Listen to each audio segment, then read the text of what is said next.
Just playing with my my headset and turning the volume control down. Who could possibly be doing that? I don't know, the tiny-handed individual that can climb out of his cot. No. I'd realised that it gets a funny reaction from you when you messes around with your stuff. Yeah. Sorry. Oh, yeah. Yeah, Sean, stop it now. It's not cool. It is. Stop sneaking into my house and moving my stuff. Okay. So, in completely unrelated news, I last nothing. saw Val heading towards the starboard nacelle because he said it can't be that bad. He's just going to have a quick look. And that's why we don't see him this week. Yeah, okay, I get it. He's there nursing a hangover from looking at non-Euclidean geometry. There is an order on Andrews' desk as well, though. Send more beer. Signed, the bar. Mr. Minoka puts in a request order for supplies, running low on the hard stuff. Yeah, we're running low on everything. Amanda Vibers has not left bar. Hasn't been seen in 2 weeks. Matt, I'd love to point out from your other crew, the science officer, where she has Dabo as a first. I was just like, yeah, I can see where that's going. Kind of like the very Vibers-esque kind of. And hello to like Substrate, Davis. yes. No, it's interesting. She's like everybody. She's a Star Trek fan, and of course, this is her first time doing the game. Therefore, trying to come up. If you remember what it was like when you first tried to play this game, coming up with potential focuses on the fly. That may or may not sound interesting, it's like, well, what do I do? And the fact that she's gone for things like eco-warrior, botany as a focus, sticking it to the man as a value as well. How'd you take botany as a focus? Everyone on that ship seems to have taken botany. I'm just going to say as well, looking at the stats on their ship, they are going to get absolutely hammered in conflict compared to us as well. Their tactic is going to be so different to ours. Exactly, and that's what's so fun about it. It's going to be a completely different approach. Have they all taken botany then? Is that no, they haven't. Bertram's in the wrong dimension. Bertram's actually from an alternative Star Trek universe where everyone must study botany at the academy. The superior dimension. It's not an alternate universe. They're just a ship that's been turning up a week behind us the whole way along. It's not solved a single problem. But doesn't that mean that the people we kill come back to life just in time for them to kill?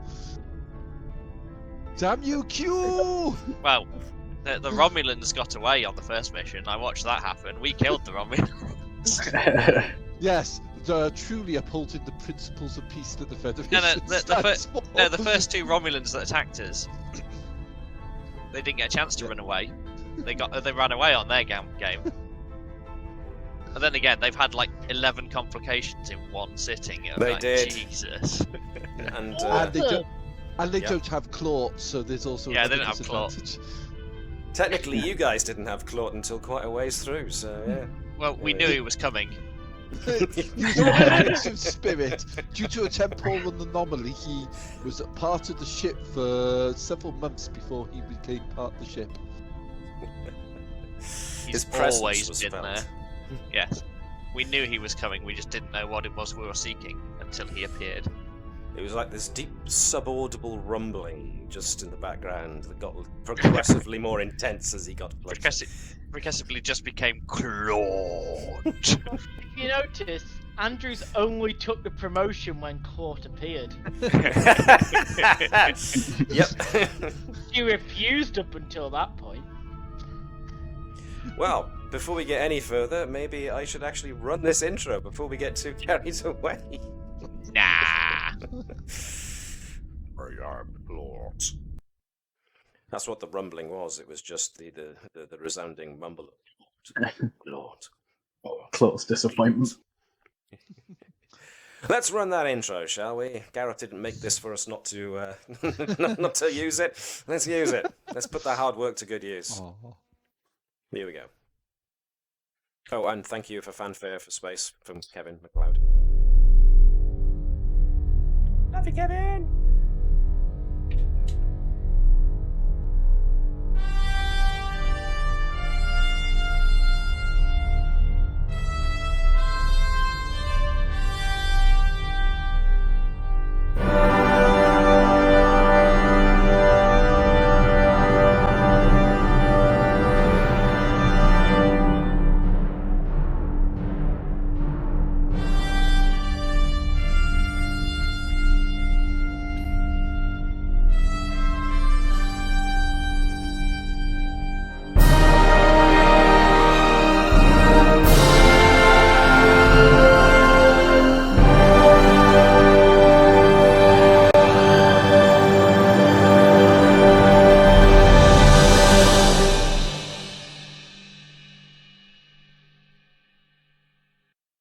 Boom. And here we are. Hello, everybody. Thank you for tuning in if you've tuned in, and if you're watching this on YouTube later, then welcome to the further misadventures of the USS Navis. Let's get some ambient ship rumblings just so we can feel the rumble of the deck plates, chanting the name Lord. Don't ask me why. We should now start every session with, we should now start every session with the Claude chant. Claude, Claude, Claude, Claude. Have you accepted Claude as your saviour? Yes. You should.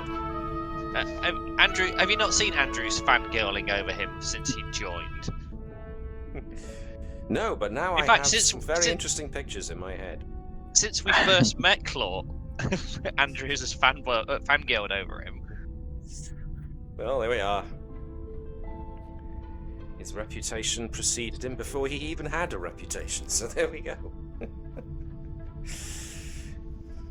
Claude, he's our stern if you cross him, you will be. But well, thank you, Ensign Cashin. Yes. That is the whole reason why I asked for him to be put on the ship. I'm just like, I love him. I genuinely actually fell in love with him. Well, in that case, go on, sorry. I think Cashin was the best one to do the Claude chant because his focuses are all communications based. In that case, I feel I need to send my thanks then to the talented individual who actually created the art for Claude. I don't know who you are. I know it's a semi-Photoshop job. So for doing it, thank you. You gave us one of our most awesome characters without ever intending to. Heck, I gave us one of our most awesome characters without even intending to, so... No, funny how things work. Claude was always B. Claude is, was, and always shall be. Claude is the rock of ages. I is Claude, Claude is I. We are Claude. The only rock erosion can't touch. Oh, me oh my. I think without Jan and John, we're kind of like slightly worse than normal, aren't we? A little bit. Tangent! I don't know. I think John and Jan are both as fan enthusiastic about all this as the rest of us. And, you know, Jan's rapier wit is always missed, so... Yeah. But... Oh yeah, just so we don't lose yeah. any more crew members, put Starboard Nacelle out of bounds. What about Claude? Is he not allowed there? Claude's mind transcends non-Euclidean geometry. I can't say it. It's so complicated, even I can't say it. Yeah, that's the one. That's Claude's one weakness: non-Euclidean Euclidean geometry. He really struggles with seeing things in 3 dimensions. Oh dear. Right. Yes. So, yes, we are without our science officer and helm officer tonight. I'm sad to say, but we shall make do without them for the time being. We shall forage ahead. Tonight's episode is called Home and Hearth. And this one comes out of the, and I'm gonna have to preface this. Navis, Webby, don't panic. This comes from the Discovery Campaign Guide. Oh, Stop no.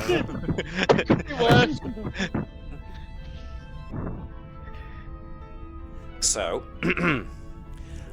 I promise there's nothing to do with mycelial networks or mushroom-powered drives. It's all... I heard Right. you. Aw. Fine. Explain this as it comes from the Strange New World prequel guide. Yeah.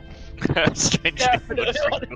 I will take that. Actually, that's a rather good... It's a rather good way of doing it, thank you. Incidentally, this week we have the last episode of Star Trek Picard, so... Ooh, very excited about that. But this isn't Star Trek next Picard. month, This is Star Trek Navis. Cisco. I'd still watch it. I would, yeah. Cisco goes to the Q continuum and goes, I've already punched one of you, who's next? I prophesied that this was going to happen. In fact, that's the real reason for certain things happening. I won't say here due to potential spoilers for people. It was Cisco who did it. He's just that good. Well, he has yet to actually make his return from the wherever, the dimension of the prophets. Yeah. I think that was a novel series, wasn't it? No, I think Beta Starfleet canon? made a deal with the prophets because, while Cisco were around, nobody else could advance because they couldn't actually outshine him. So they had to get rid of him somehow. But I see. nobody So could it kill was him. all a conspiracy by the Admiralty all along. Yeah. And then That they does did not the shock me. same. And then they did something similar to Janeway to try and muddy the water that they were specifying Cisco, just in case he came back. It's all a cover story. So this goes back to the old Wolf 359 was an inside job kind of rhetoric. See. Wolf 359. It wasn't actually an attempt to take Earth by the Borg. The Borg were trying to make an attempt to assassinate Cisco. Well, they were So trying to stop actually Janeway because Janeway was just about to destroy the Delta Quadrant, to head off to destroy the Delta Quadrant. So they tried to stop her, but failed. That's where they sent their most evil Star Trek captain, and then she came back. Yeah, and then we tried to send her away again. Didn't work. Like, God damn it. Well, at least in regards to this crew, we have a few things to sort out first, do we not? First things first was that... Where were we? We did Splinters of Fire last time, and that was the power source, with the Orions on the hunt for it. 2, we have since moved on somewhat. This is a month later after the events of Splinters of Fire. So the Navis has had a whole month to get its crew and the ship itself back to some semblance of order. So all the various, the bangs, dents, rivets, and the impossibly reconfigured starboard nacelle have all been put back to normal again. I would imagine that since they couldn't quite figure out what Nova did to the starboard nacelle, they figured they'd just pull it out. They gave God. us a spare one, and it's now a art exhibition. It's gone. Inside the station. No, it's gone to the Daystrom Institute. Daystrom Station, yes. Yeah, where Daystrom they Station. they quarantine these things. Nova's offering counselling for anyone that's seen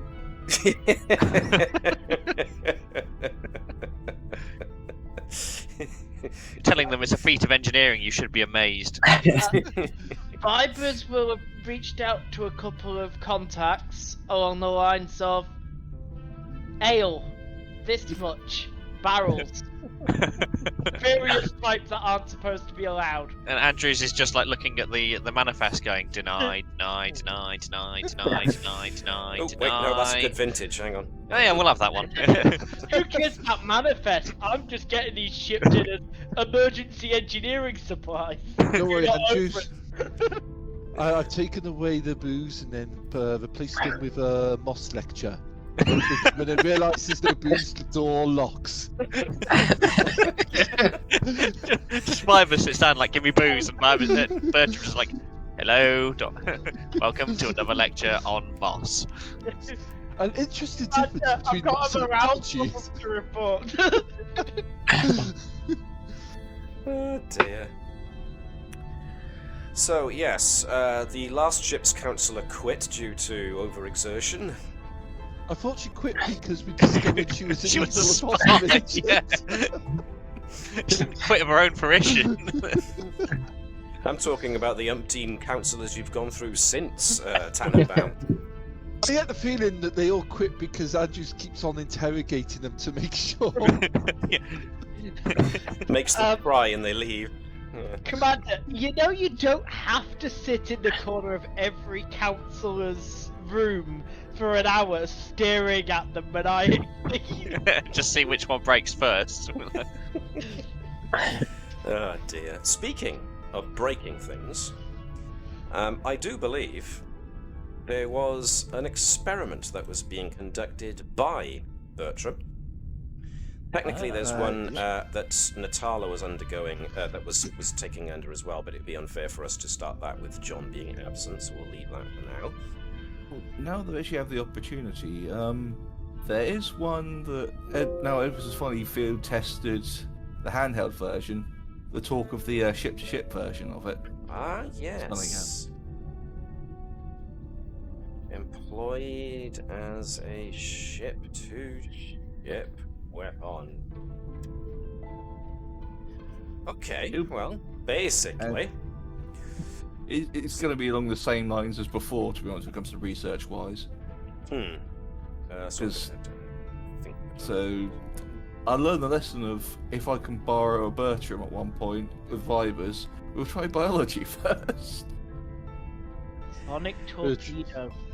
Bertram's kind of busy. So let's see. The radiation curing plant was our first endeavour, followed by the universal interface for hello, followed by the handheld sonic stun gun. Wow, that was some ways back, wasn't it? Just checking. Now got the field test. Yes, sorry, Gareth. Oh, sorry. Are you talking about the historical stuff? Yes, I found my list. Cool. I do keep a list of these things, just in case. So, yeah, doing it from a ship-to-ship standpoint, so the difficulty I'm gonna knock up somewhat.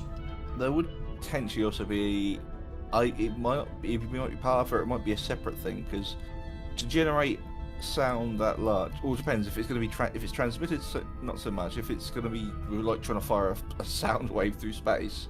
Yeah. Yeah, it's going to be.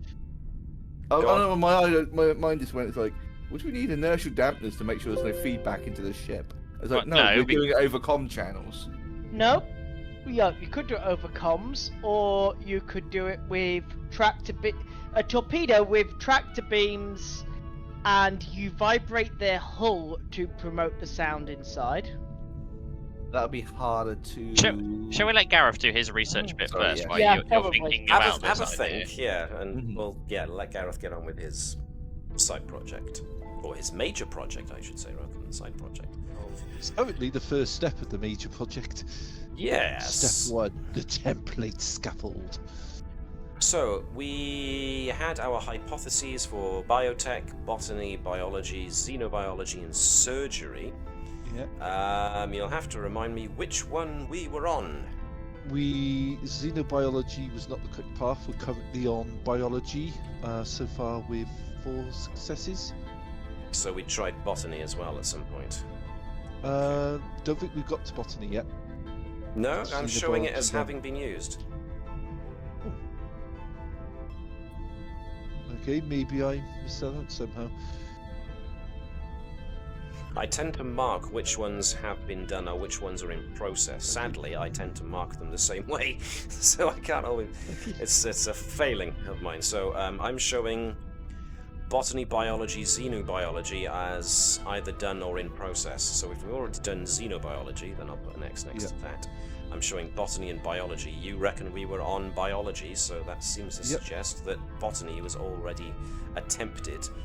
And we got so far through it, but found out that it wasn't quite the right way, so we're now proceeding to biology on its own. Okay, so we'll bring back the Doctor's assistants. Fizal because she's got biology, Jenny Eric because she was assisting from before, and she does have botany as a focus because of working with Dr. Bertram. So there we go. So I'm going to ask. Somebody was paying attention to those lectures. No. I don't know what you're on about. It's the best sleeping pills we've ever had. In that regard, can I ask for Sean? You can maybe be Ensign Eric, and either Webby or Navis can be Fizal, whoever wants to be. We're trusting Navis with rolling dice again. Well, that's the question, really, is for it? a moment. It's fine. Go on, Navis. Nope, your roll. Okay then, Webby as Fizal. So I tried to click on the flipping Twitch stream then, rather than the actual one. It's gonna be a long day. Fizal, what would you like from Fizal? this is probably going to be reason and medicine with the focus on biology, reason and science for Ensign Eric with their focus on botany, and Bertram, you're probably using reason and medicine again, I would imagine. Okay. Okie dokie. Could he use determination to invoke balance and As you usually do, researcher's nice to see. foundation rather? Yep. Huzzah! 8 in total. Blimey. How far are you? 8, 9, 10, 11. Okay, right. Some tremendous progress is made down this particular line. A lot of things are put together very, very well. Thanks especially to Bertram's 2 assistants, especially Eric, who seems to be doing very well in this research assistant post. She seems to be making up for the little gaffe she made last time, if I recall. But, Finally accepted the power of the green side. If you'd have stopped with the power of the green, I could have made reference to the fact that Bertram was due to be Swamp Thing one day, but that may yet happen. Maybe one day, if he gets simultaneously a lot of successes and an ill-timed complication. Or the fact that he just decides to splice his DNA with moss.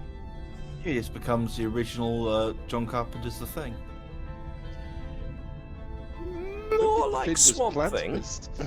Well, no, that's the original thing was part person, part plant. Black and was white. that in, So you're talking more Luke Shetzer? the old black and Not white John film and or the Carpenter's, book. sorry. Yes, sorry. It came from outer space? No, I think it was actually just called The Thing. Oh yeah, The No, I Thing think from the- Outer Space. I think the That book was it. called Who Goes There? Yeah, Who Goes There? Yeah. And The That Thing was it. from Outer Space was the black and white film. Sorry, I'm getting my sci-fi mixed up. Then John Carpenter's The Thing. Yes. That was me as well. Lose We the don't threat. we don't talk about the Cross-franchise? prequel. And I also remember you having certain reactions to the game. No film will ever be as bad as 2012. Worst film ever made. Wasn't saying it was Neutrinos as are bad as mutating. One word. Sunshine. Neutrinos are mutating. No, they're not. We need to nuke the sun, because that's how we get it to burn faster. I mean, Hey, technically, nuking the sun would actually make it burn faster, but it burns like 40 tons of hydrogen per second. No, if Like- you throw a nuke into the sun, you get Nuclear Man, and he makes Superman feel bad. Yes, he does. Yes, he did. And we all kind of felt bad watching it too, if I remember. You're not wrong. Anyway, we're fanboys, we can't help it. Right, yes, sorry. So, yes, tremendous progress is made. You're nearing the end of this particular line of testing. So you should know very quickly whether or not biology was the path. So far, results are very interesting. Obviously, with an eye towards biology, you're looking at, of course, using the plant matter to substitute for kind of a biological frame to create artificial organs. So results are very interesting so far. No telling if it's going to result in what you're ultimately after, but at the moment, progress has been made very much. So, yes. Thank you, Ensign Eric and Ensign Fizal. From what John has said in the past, I always get the impression that Ensign Fizal is assigned to as many scientific tasks as possible, so that Natala, being ship's mum, is keeping the Randy Denobulan female at work as much as possible, so she's not fussing around her 5 husbands. Isn't she married to one of the Bravos? I think she's ended up married to all of the Bravos. Because if she's married to one of them, technically she's married to all of them, because they all share a telepathic bond. Because there is only Bravo. So, yeah, she may as well be married to all of them. Cause... Does that mean she's now assimilated into the Bravos? It's now Fizal Bravo. Is she now a Bravo? She's possibly a Bravo by honorary mention, maybe. Plus, she's Denobulan. She's perfectly alright to have 5 husbands, so... It's perfectly acceptable to have 5 husbands, so... She's living the dream. Moving swiftly on from that, let's move to the sound gun employed as a ship-to-ship weapon. Any thoughts, therefore, as to which avenues of hypothesis you would like to investigate? As before, up from 3 to 5 different avenues of investigation can be proposed and followed. So, any thoughts? Biology, most definitely. Okay. Because we'd have to compensate for making it not. Well, sometimes we'll have to compensate for this type of thing to make sure we either don't overdo it or underdo it, and actually either not have an effect or kill people. Yeah. So you want to get the midline. You don't want to aim too high or too low. So yeah. Because, if you're flooding a ship's communications with a sound vibration made to just knock people unconscious, then yes, you don't want to make their heads explode. Mm-hmm.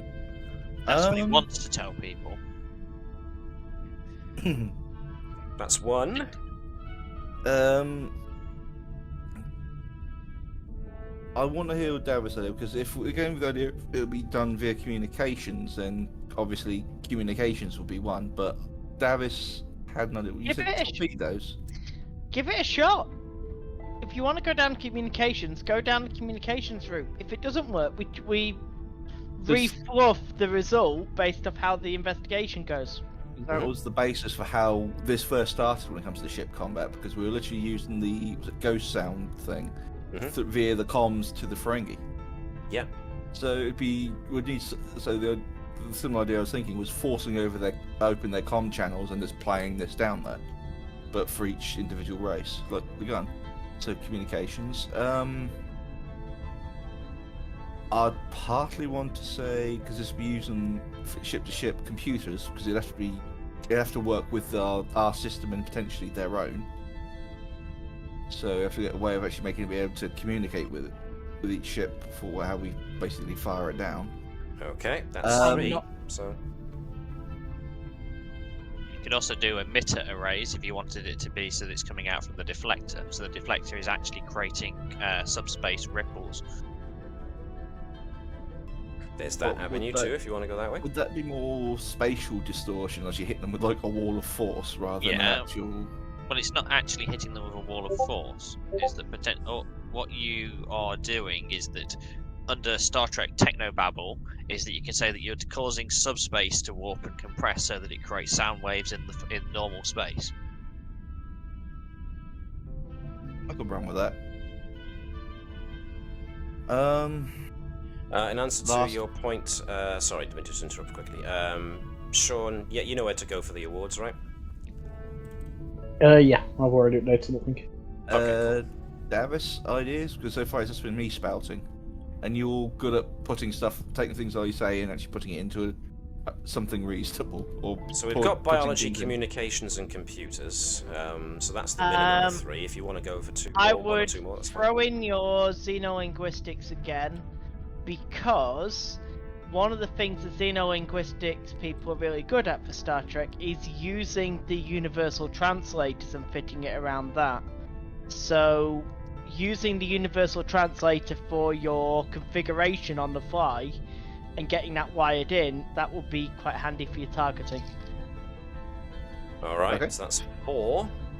Will I leave it at that, or can you think of one more? I'm still looking to Navis at this point. I think that's probably a nice set for now, and if it goes Okay. horribly wrong, we can pull in more. Okay.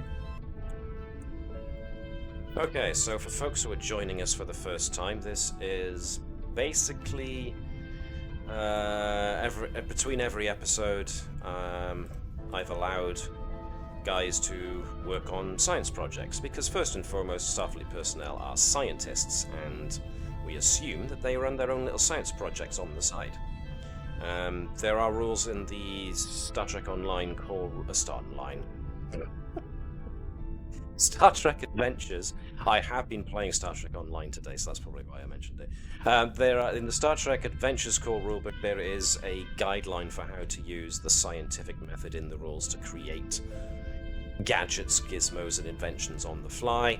I don't know if I'm using it totally as written in the book, but this is what I'm using and how I'm using it to try and judge how successful, if at all, these guys' little inventions are becoming. So I have got an eye towards what I think is the right avenue of investigation, so let's see if the guys choose the right one. So, biology, communications, computers, and xenolinguistics, which avenue would you like to investigate? I think until we potentially have our biological component, communications. Right. Okay then, so, the two of you, I take it, are working on this, so... Let's see. Would there be anyone else we could pull in? Hessian. Hessian?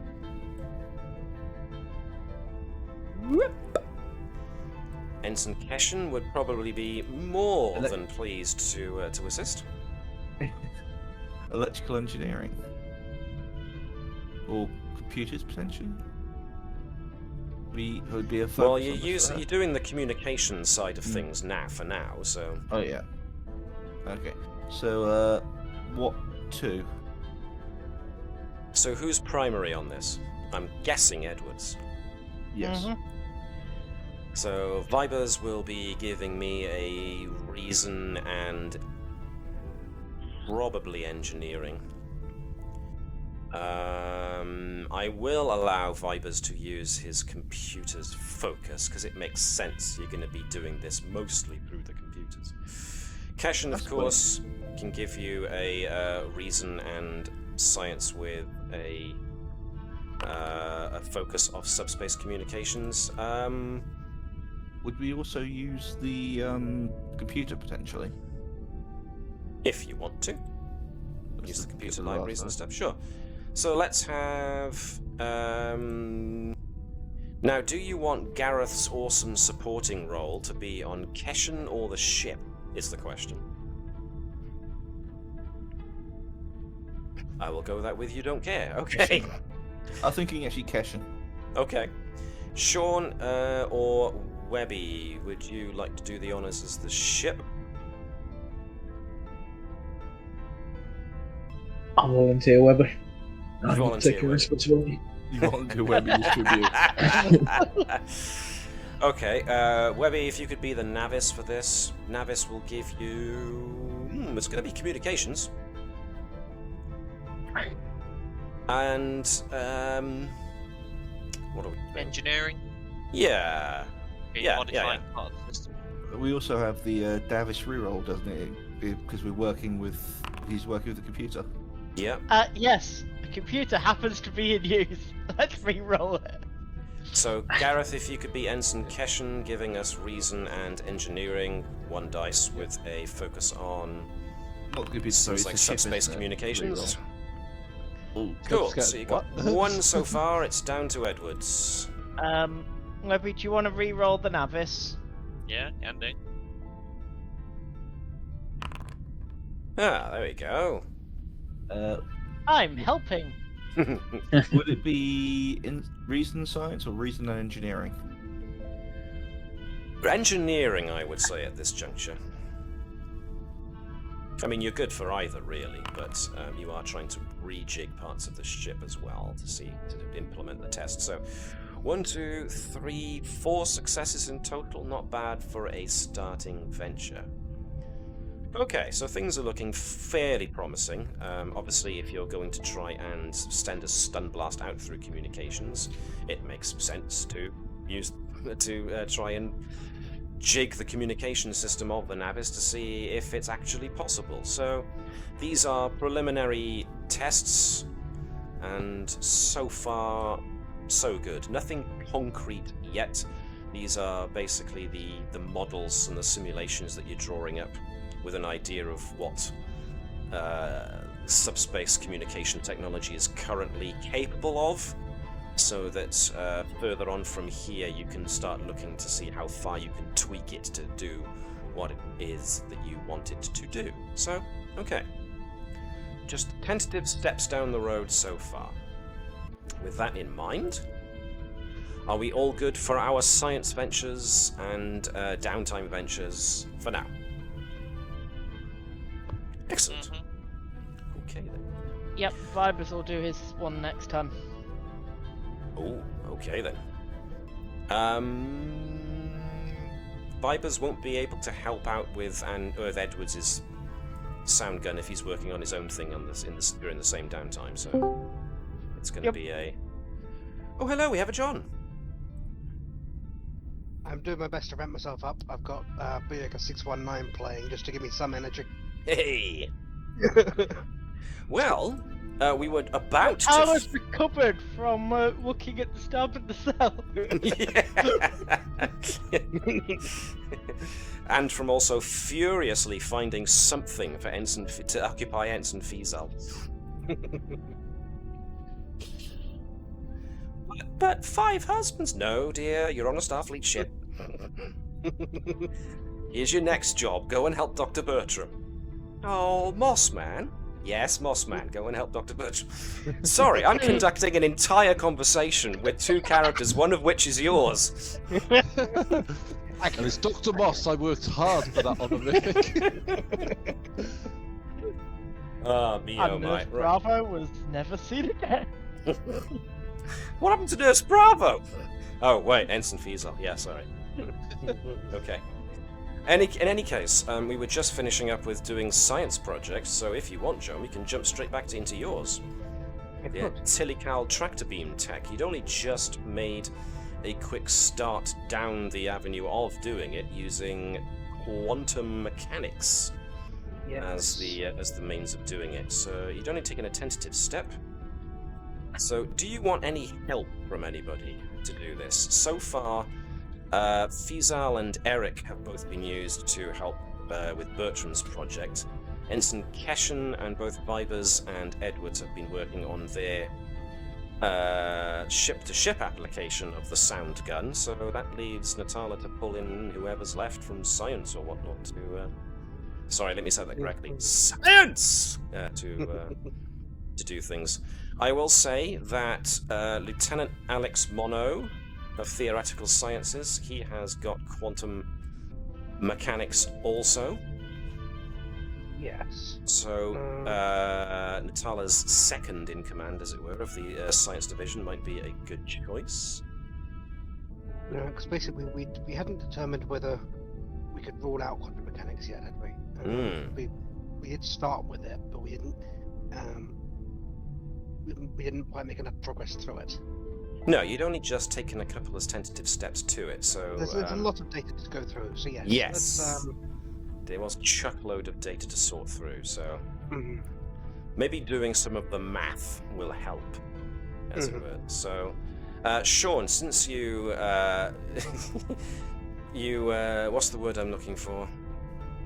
Delegated Responsibility to Webby, thank you.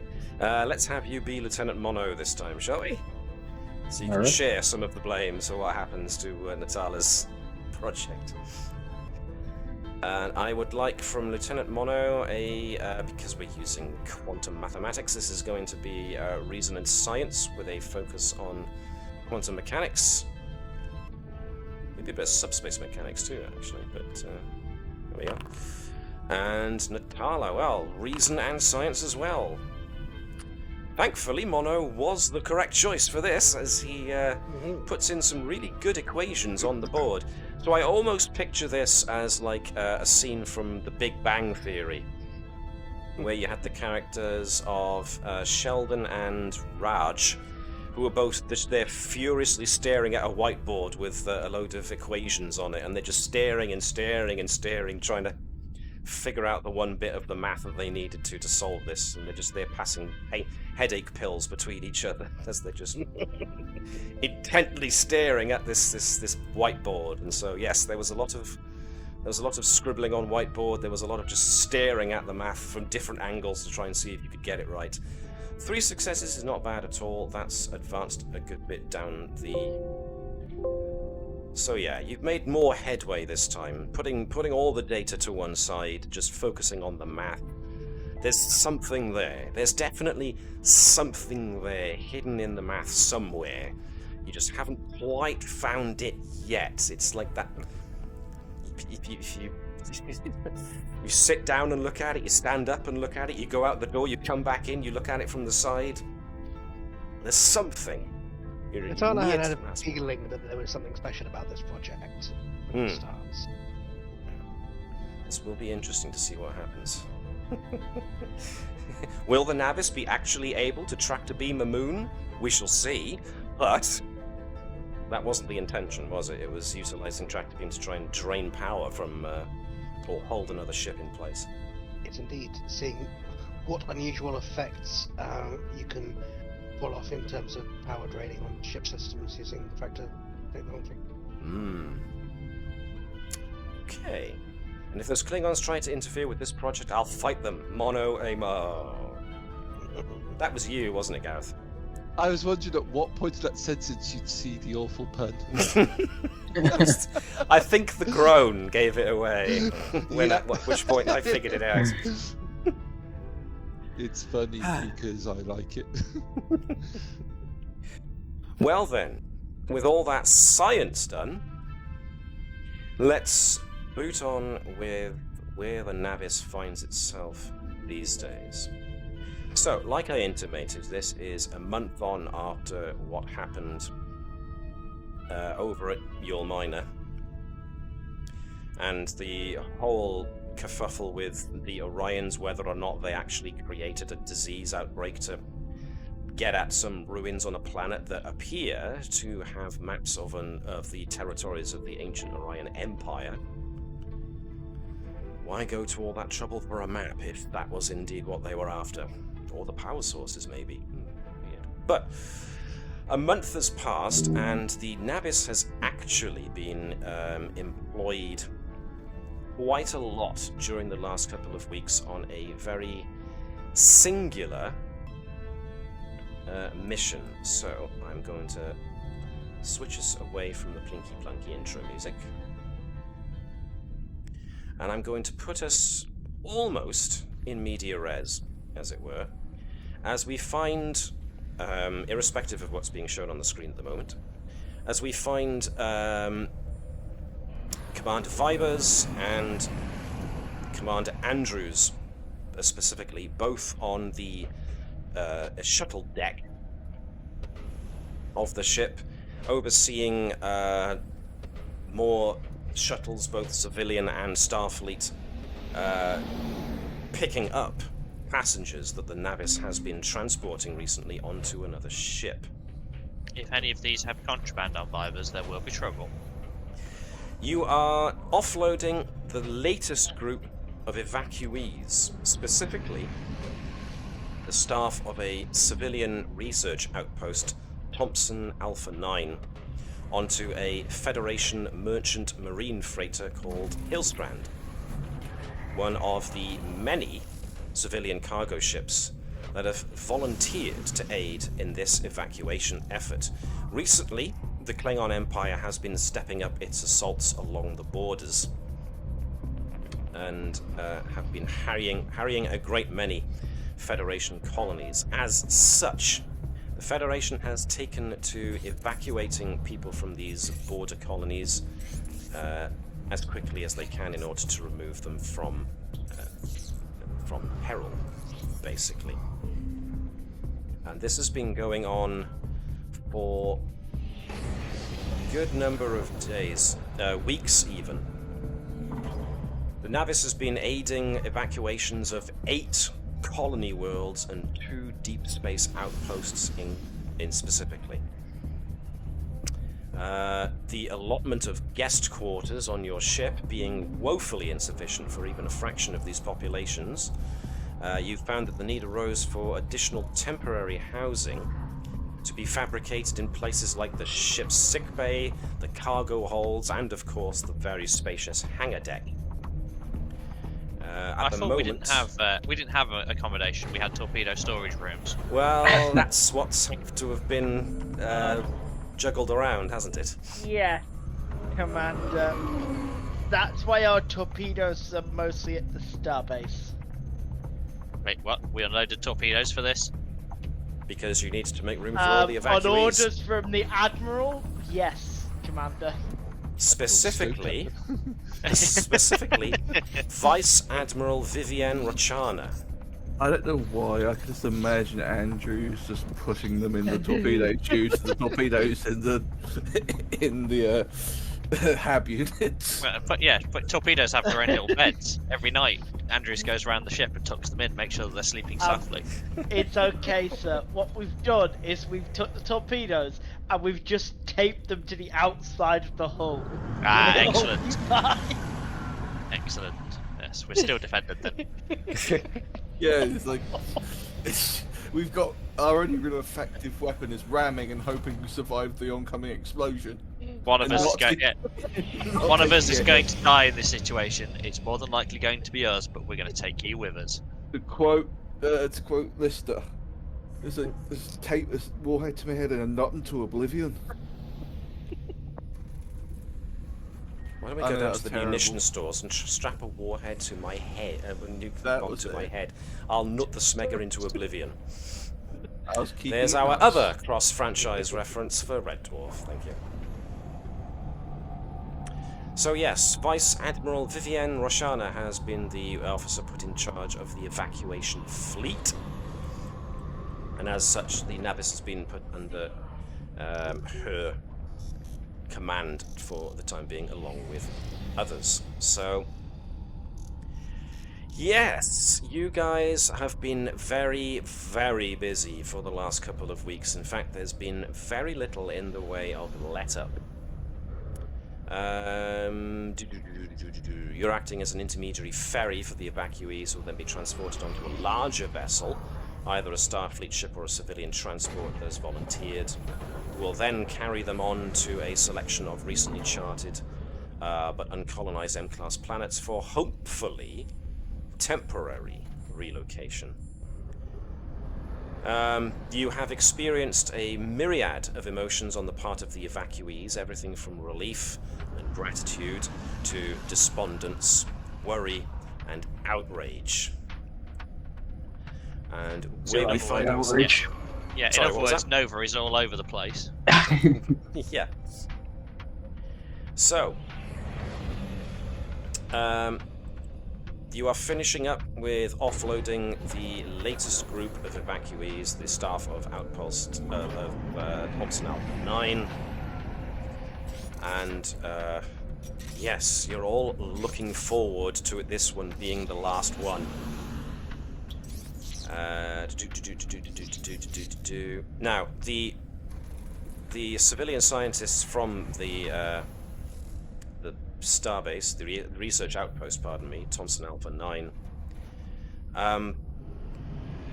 the staff were very vehement about salvaging as much of their work as possible from the outpost. Mostly involving the contents of an aeroponic garden which contained a variety of prototype plant strains. So, I leave this up to you to determine how much leeway you allowed them to take their research with them. I can imagine there's at least one member of the senior staff who was all too keen. Personal luggage only, was that, Commander? I definitely heard personal luggage only. The mention of plants just made me twitch. I don't know why. For the good of the Federation and for the good of the science Federation, in we're making sure that everyone evacuates. These people are We don't have time. scientists, and they deserve to have their work saved. We don't have time, Bertram. Other colonies are at risk of being invaded by the Klingons. I believe the DM said this specifically was the last one. We don't know that. We don't know that to ever be the case. I believe he specifically told us we're looking forward to this, as this is the last one. Yes. Yes. Well, So we my always point need to be on was- high alert. My point was, and if I fail to get this across, then I'm sorry. Let me clarify, whilst someone giggles in the background, and I try my best not to. Is that it's almost like when I read this in the campaign brief, I went, "Oh, I know what's going to happen there." Yes. So, when you at first approached the research, the civilian research staff at Thompson Alpha 9, when you arrived was when they made it clear that they wanted to take their hydroponic research with them. So it was when they arrived on the ship that this whole debate would have happened. So whether or not if they're already on board, it's too late. Terribly sorry.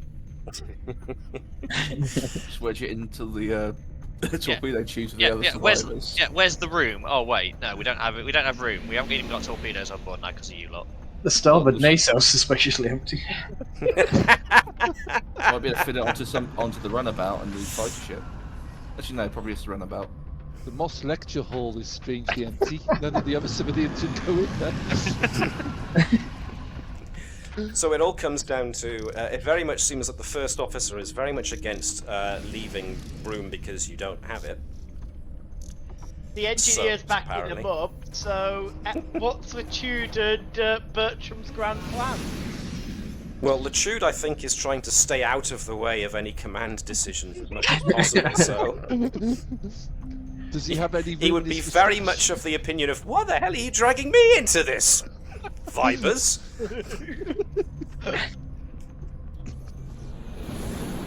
I'm the transporter chief. I stay away from all this nonsense. I'm happy here in my little cubicle by myself, and the only thing I do is see people either onto or off the ship. It's bliss. Why'd you gotta ruin this for me, Vibers? Has my delivery come through yet? Stop it. Not enough room for your deliveries now. And if there's not enough room for your deliveries, then... Is there enough room for an aeroponic garden? No. Operations will make room.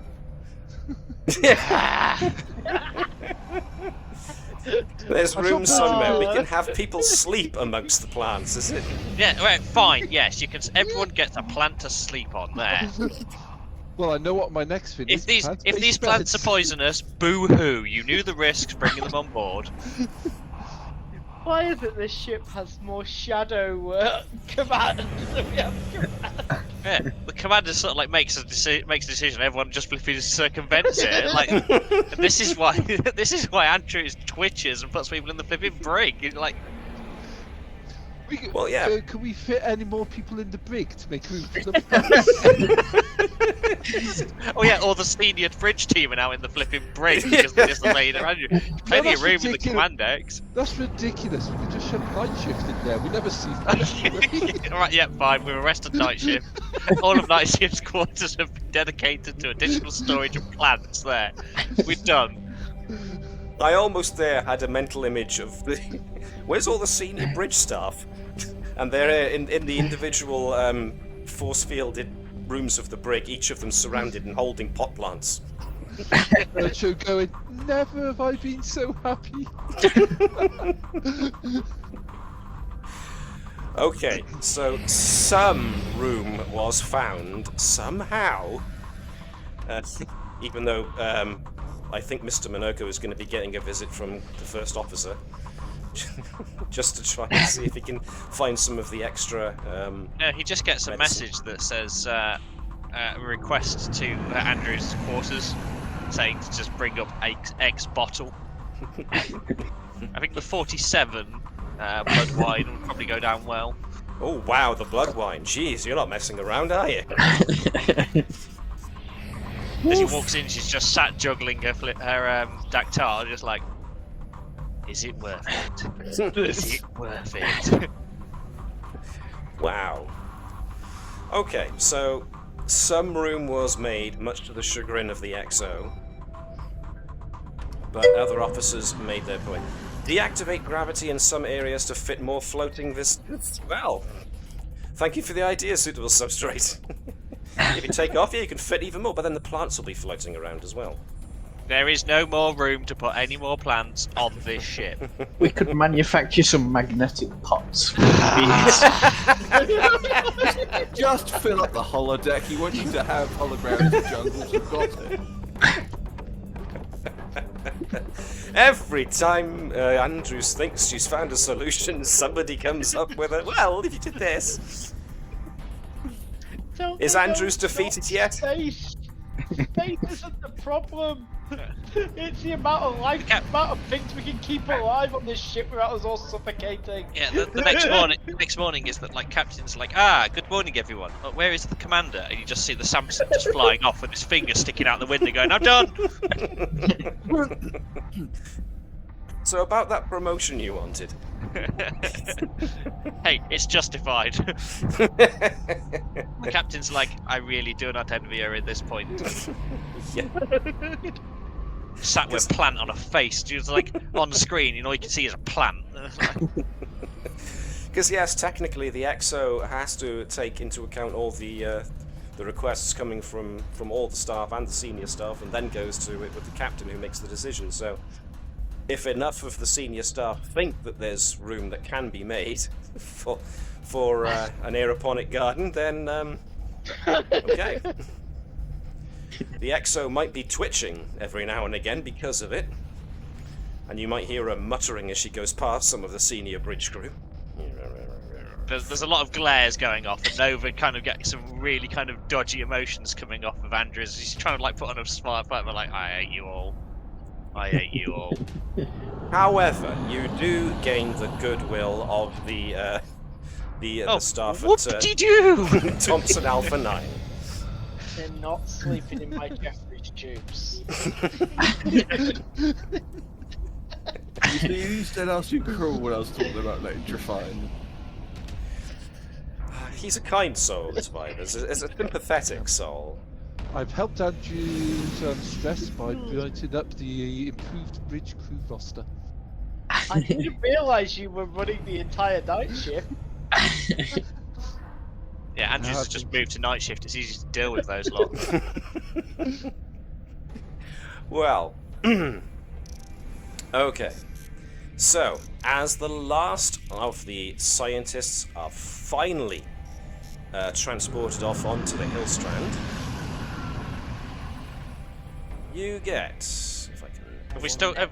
I assume that we handed over their plants as well. Oh yes. Again. Oh, good. Too soon. The plants are gone, probably on the last shuttle. First shuttle. First shuttle. Okay. We're not unloading people first. We're unloading their damn plants. Did I get to chat with any of them on the journey? About, There would have been time, plants? yes. Oh god. The Moss lectures would have actually been a debate rather than a lecture. So. So I think that's proved that there is core for the Moss lectures, and maybe I should get one of the bigger halls. In either case, you get.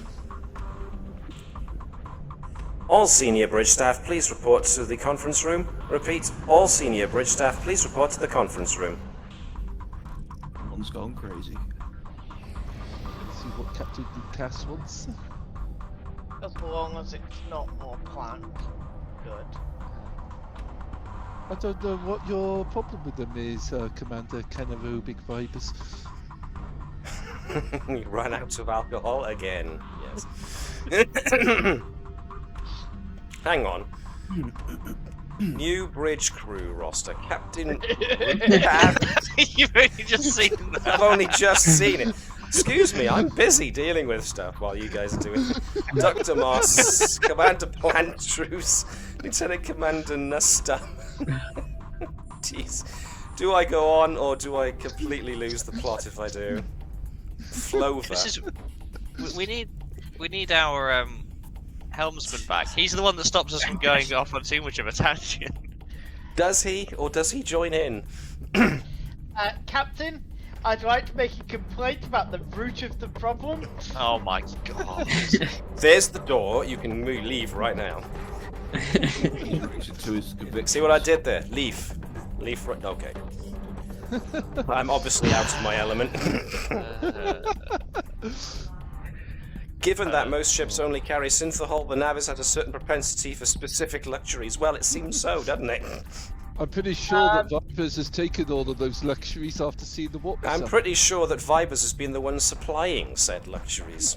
I have no idea what you're on about. Engineering needs another 3 crates of emergency supply C. It's on the requisition sheet. Mr. Minoko's like, right, supply C, wink. Wink. Oh, could you see to some X as well? Supply X, wink. We're low on X, wink. Anyway. He just calls the hotline for his Orion friends. They find some stuff that fell off the back of a truck. Phil, back of a lorry, Gav. I have no idea where this Romulan and Andorian ale might be coming, but it works. Okay, so everybody finally gets to the conference room, and Ensign Keshin comes across.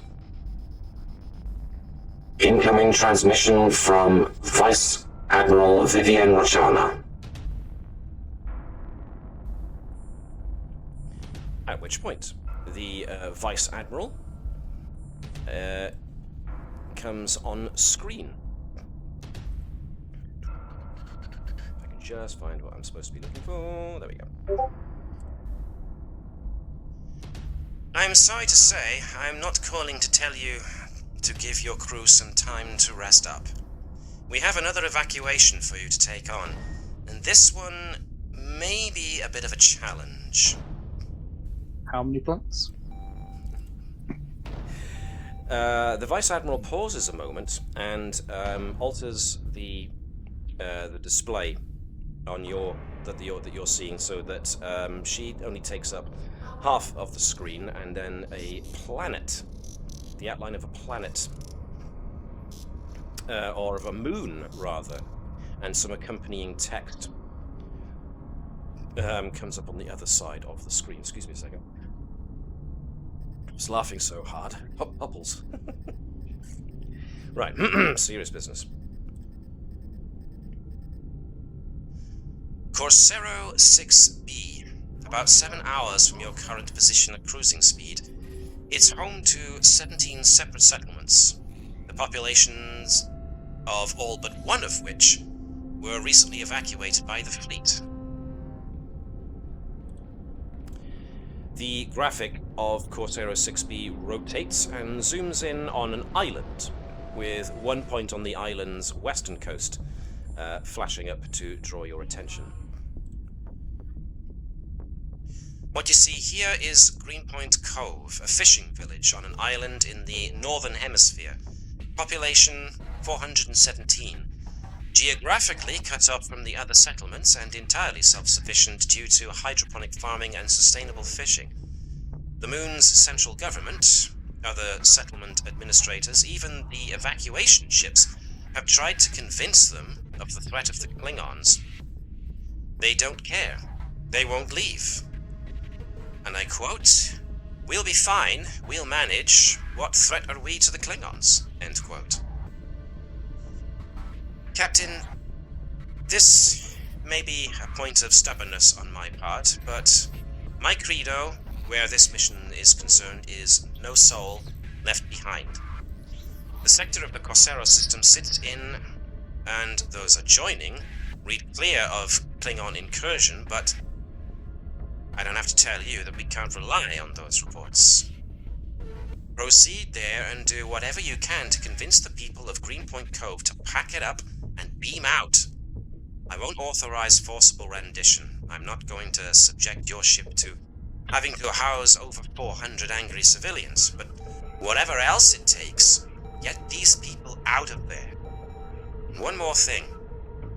The rest of the fleet's engaged in other evacuations, so you'll have to do this one alone. I don't like having to send you without support, but time and the tide of this war are not on our side.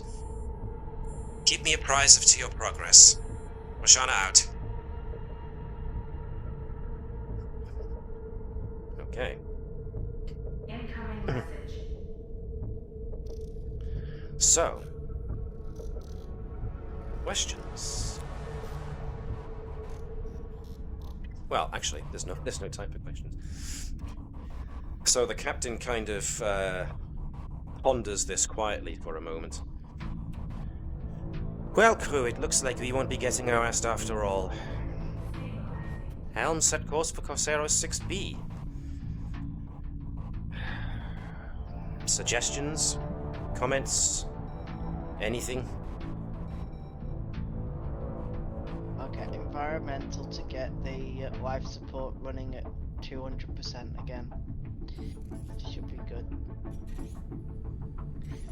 Well, we don't know what we're going to find, but in all likelihood this is going to be some kind of diplomatic mission, I hope. Well, we don't know what we're up against until we get there. I'm assuming no forceful rendition means we can't just stun them all from orbit and beam them aboard.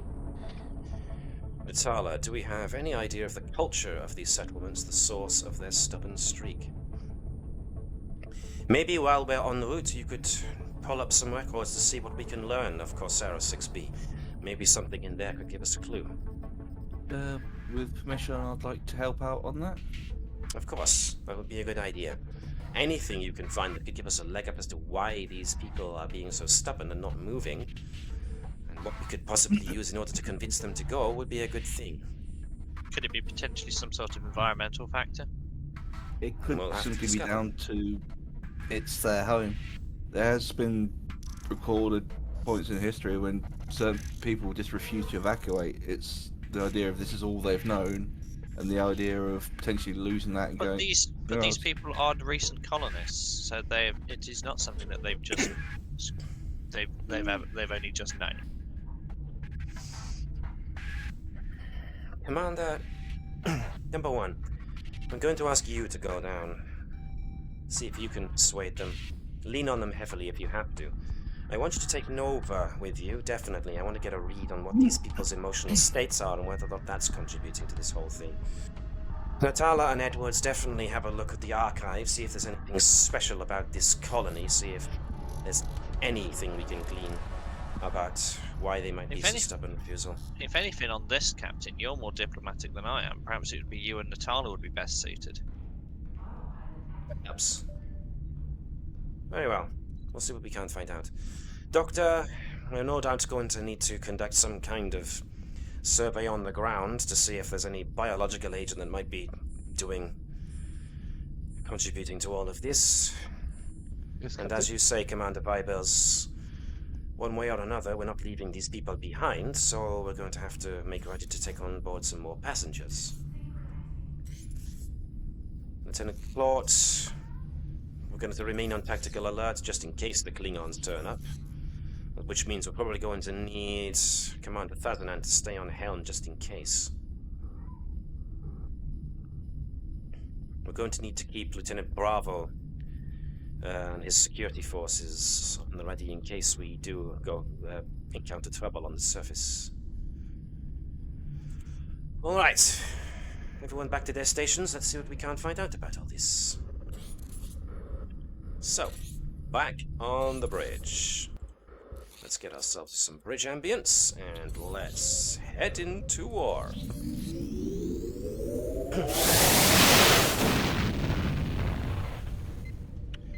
So, there are avenues of investigation you can potentially go down. Some of them we've already covered, so Who's looking into what? I think we've established that Natala. Excuse me, Bubbles. Natala and Edwards are looking into the planet itself. And maybe Bertram could look into the medical side of those records. So let's get some momentum going. I think Andrews would be looking up the whether it is classed as being legal within the Starfleet bits to follow Vibers' proposal of stunning them and beaming them up. Stunning them all, beam them up, getting them off planet as quickly as possible. I think if tensions are running, if we've been at this for a long time, is that they're kind of like the crew would be at the end of their tether, and a bunch of people being stubborn and stupid is just like, yeah. Which brings me to a certain little something I was going to reveal a little later, but I may as well do it now. Yes. The crew of the Navis have now been given a trait, which is strung out.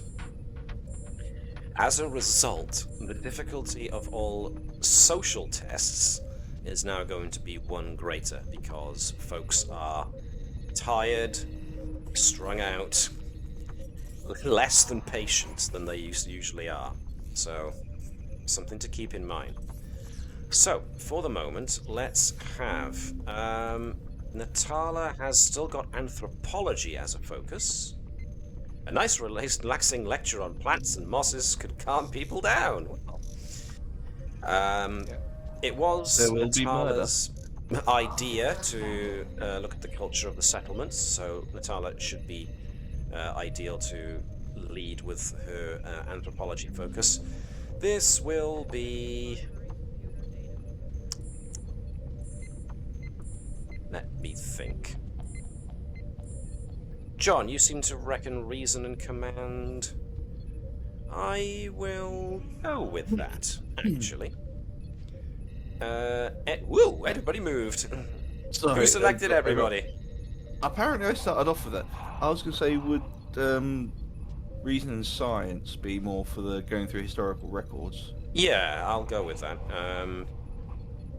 For Edwards assisting in this regard, yes. Cultural studies would be a good focus there, I think. I was about to say, yeah. Glad we are in accord. One success from Edwards, so if Natala would like to get... Okay, so that's good.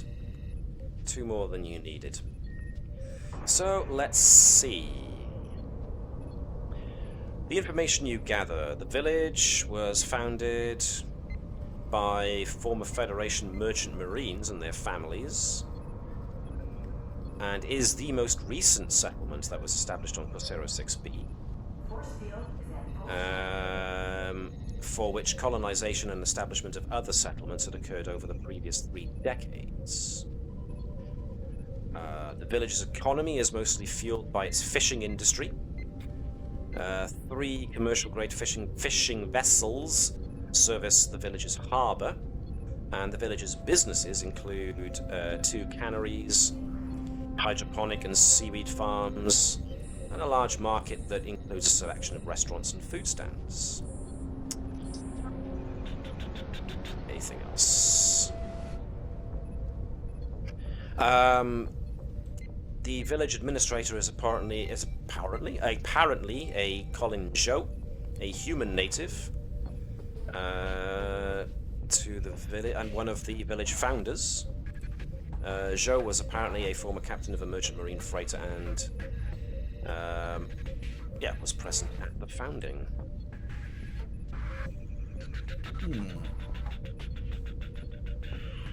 So the village itself seems to be made up of mostly humans, but still a good spattering of other Federation races too. So nothing really stands out to either of Natala or Edwards as something that could suggest, other than perhaps what Edwards suggested, which was maybe it's stubborn refusal because it's their home. They might not have anything left if they lose this kind of thing. Now, your mission directives are: find a means to convince the villagers of the danger they face. Forcible removal of the villagers is not authorized. Protect the colony should Klingon forces arrive during the mission. So those are your precise mission orders and parameters. So as far as Andrew's investigating the lawfulness of stun and run, it doesn't look good, because that's essentially forcible rendition.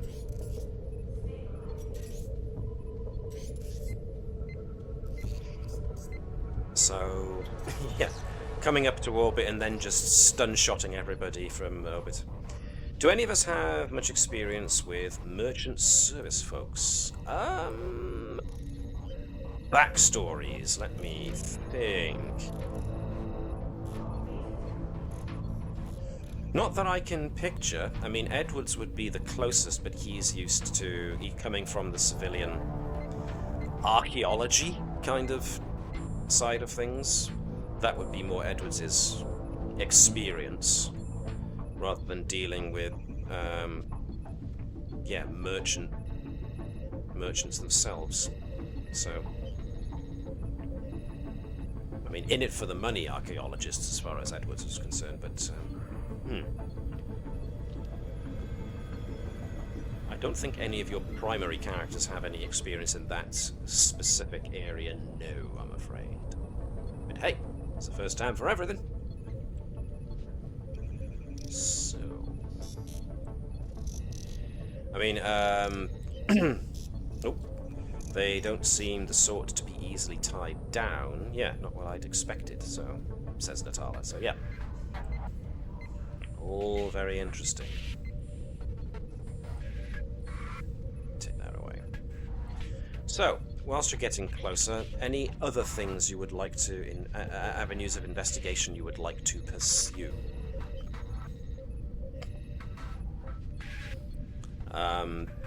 You do find records that the few of the village's citizens have reported visiting any of the other settlements on Corsero VI-B. The village does have both a transporter station and a shuttle port. But is there anything... Yeah, go on. Is there anything interesting about this site, like mineralogy or plant-wise, that was recorded in the initial survey that might give a reason like there's something highly valuable to them within the merchants? Nothing that leaps out, no. As specified, it's got a harbour, canneries, hydroponic and seaweed farms, and they're a big fishing village, so nothing leaps off of the pad and says, ooh, this might be it. They put down an apparently established,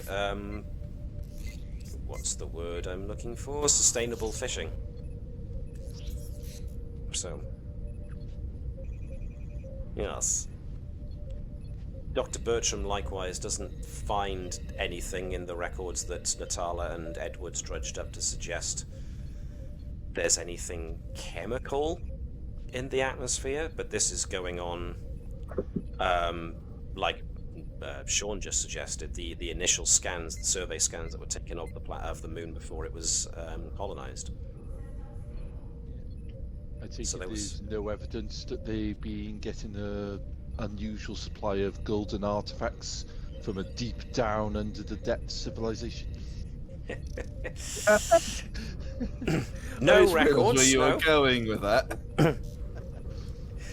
No records currently. No, but then, as apparent from the records of the other villages and on the colony, on the moon,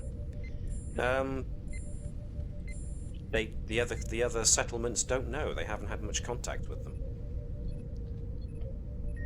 The Corsero VI-B's central government does have a governor that you could speak to if you wanted to get, a personal opinion of this settlement, if you wanted to, but that's up to you. I think it'd be worthwhile just trying to get some information off of the people that were on the planet, what they know about the place itself. Okay.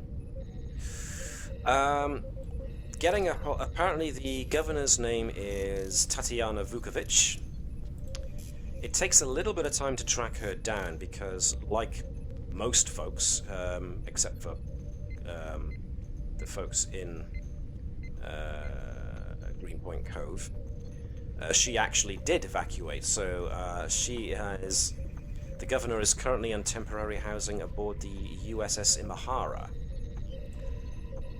When you finally track down the Imahara and get a message through, Governor, excuse me, Governor Vukovic does answer your request.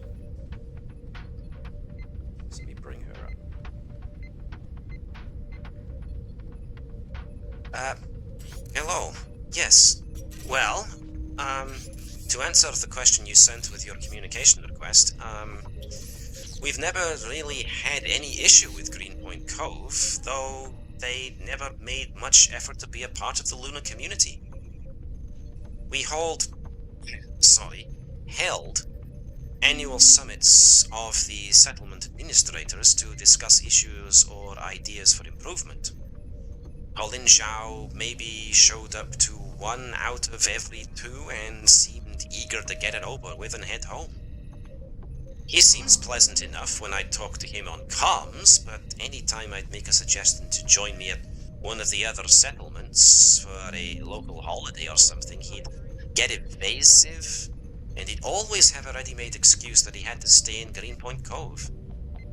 For a while, I thought I'd offended him, but the other administrators said the same to me, and now he's willing to brave the Klingons to stay there? Something just doesn't add up. Something's keeping him there. Keeping them all there. Sorry, I can't be of much more help.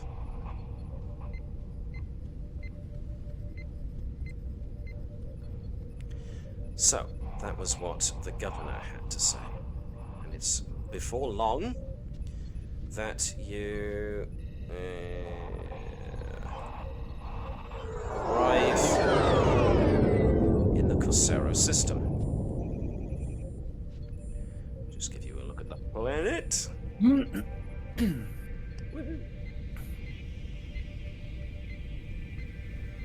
So, you are now in orbit of Corsero VI-B. What would you like to do? Force field is at full strength.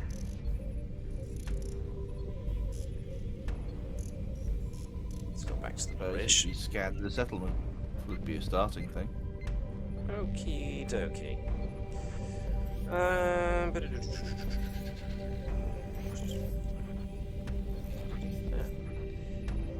Okay then, well, if you want to scan the settlement from orbit, then let's do so. Did someone say scan? Yes, they did. So by all means, Natala can scan the surface. We can have the ship aid. So who would like to be the ship? He hasn't rolled much yet.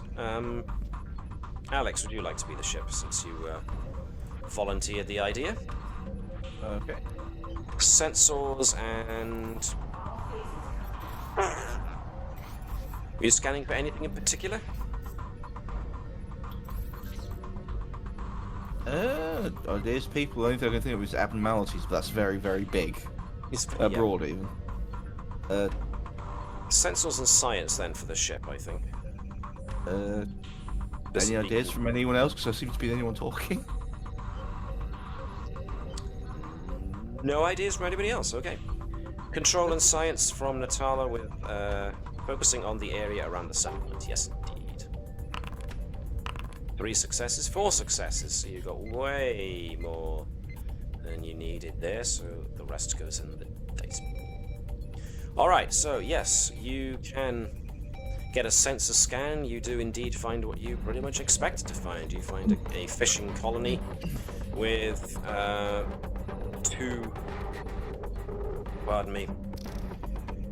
3 commercial-grade fishing vessels.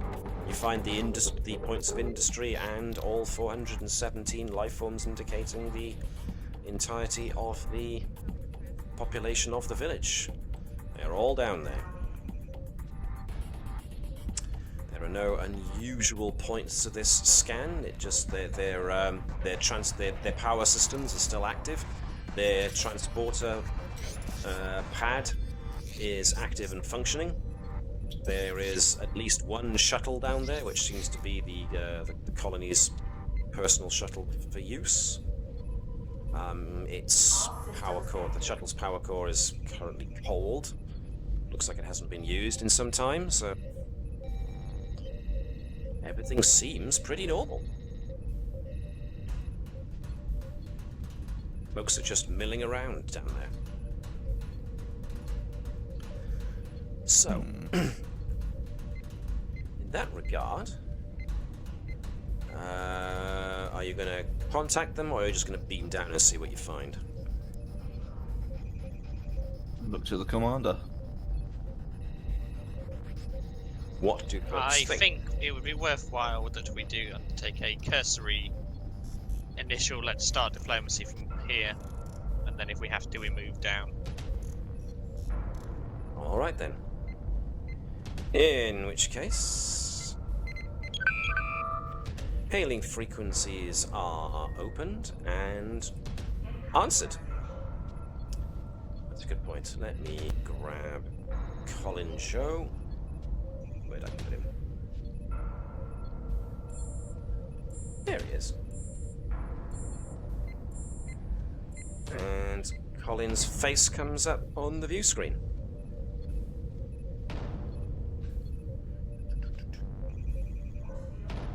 Greenpoint Cove, Colin Zhao, Administrator, reporting. How can I help you?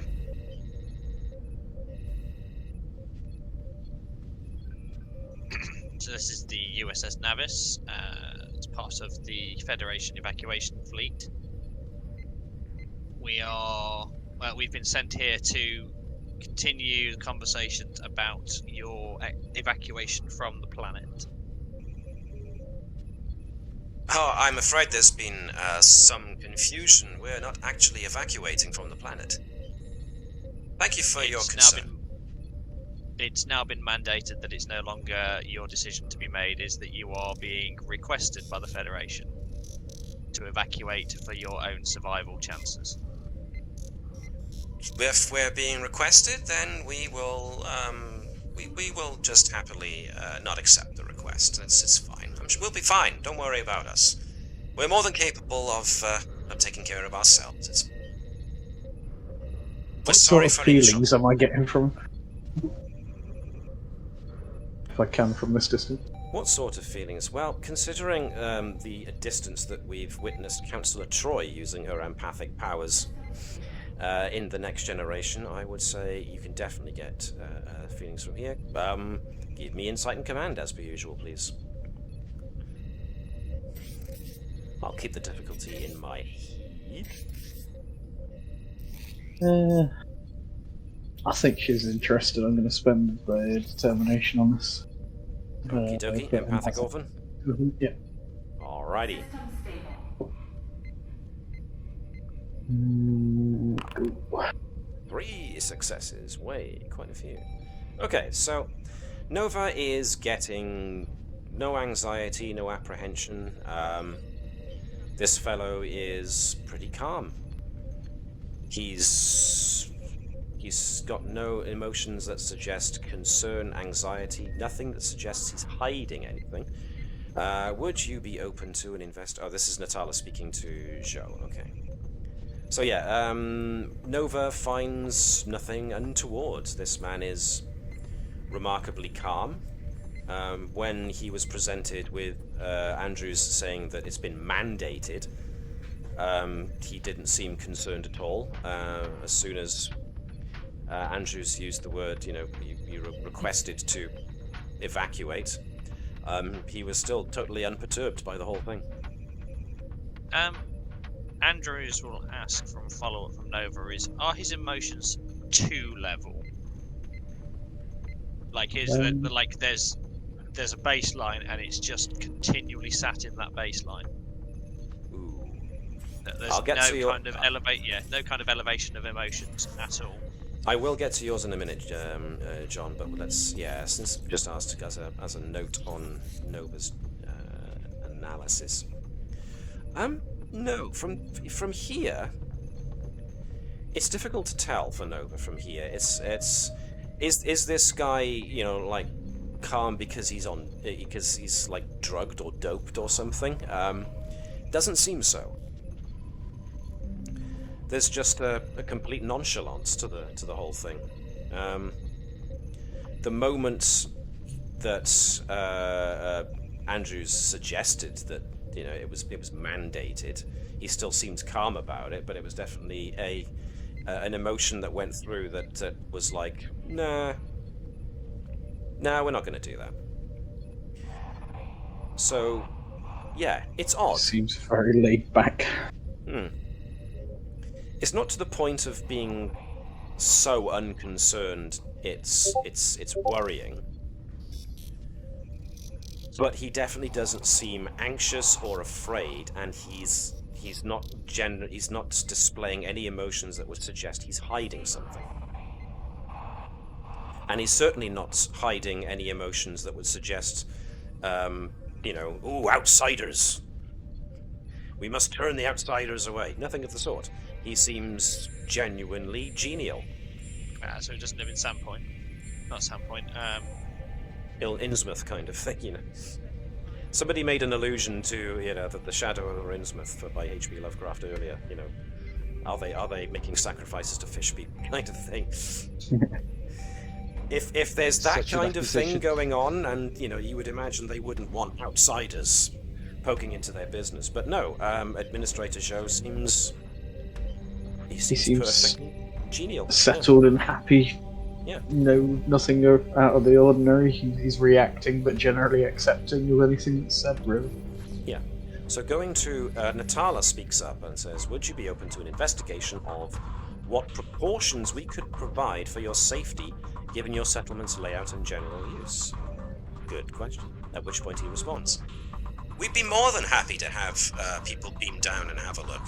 In fact, I actively encourage it. You can come down here and see for yourself that we're of no threat to the Klingons, and they probably won't even pay us any attention. In fact, I would very much welcome you coming down and invite you to meet the locals. Ask them yourselves. They'll all tell you the same thing that I am. We're more than happy to stay here. You'll be welcomed as guests.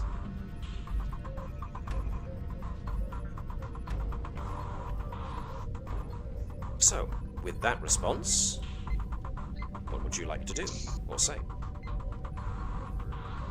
Andrews will ask for Keshen to silence the comms for a minute. Yeah, okay.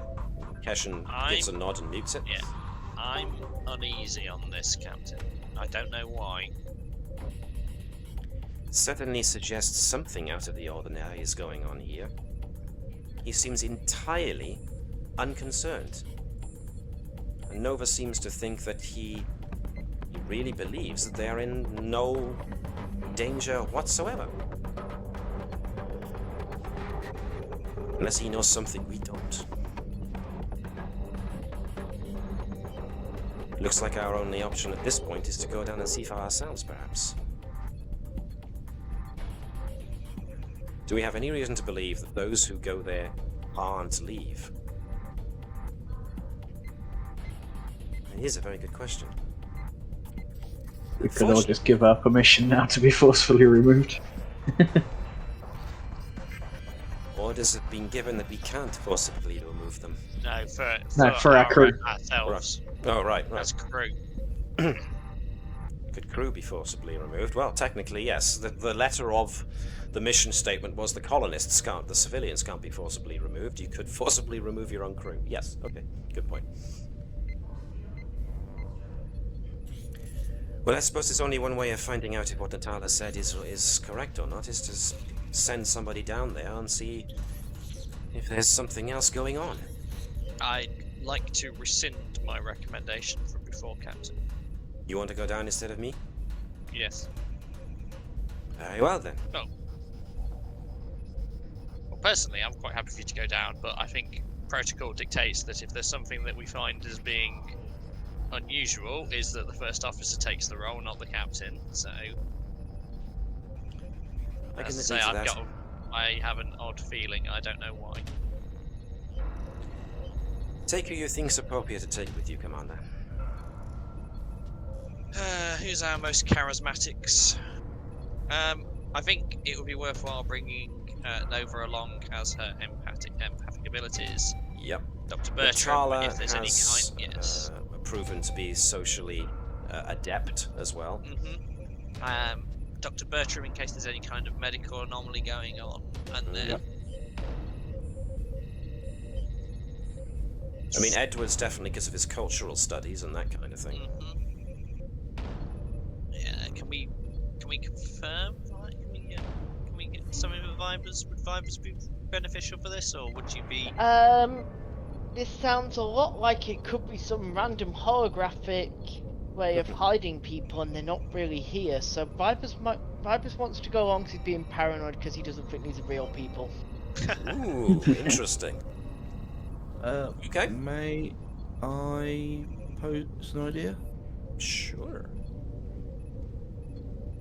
I'd say Security Bravo for his telepathic ability. That would also support the idea of if they're not there or not, or if something's potentially fishy, having someone else there that can potentially pick up things.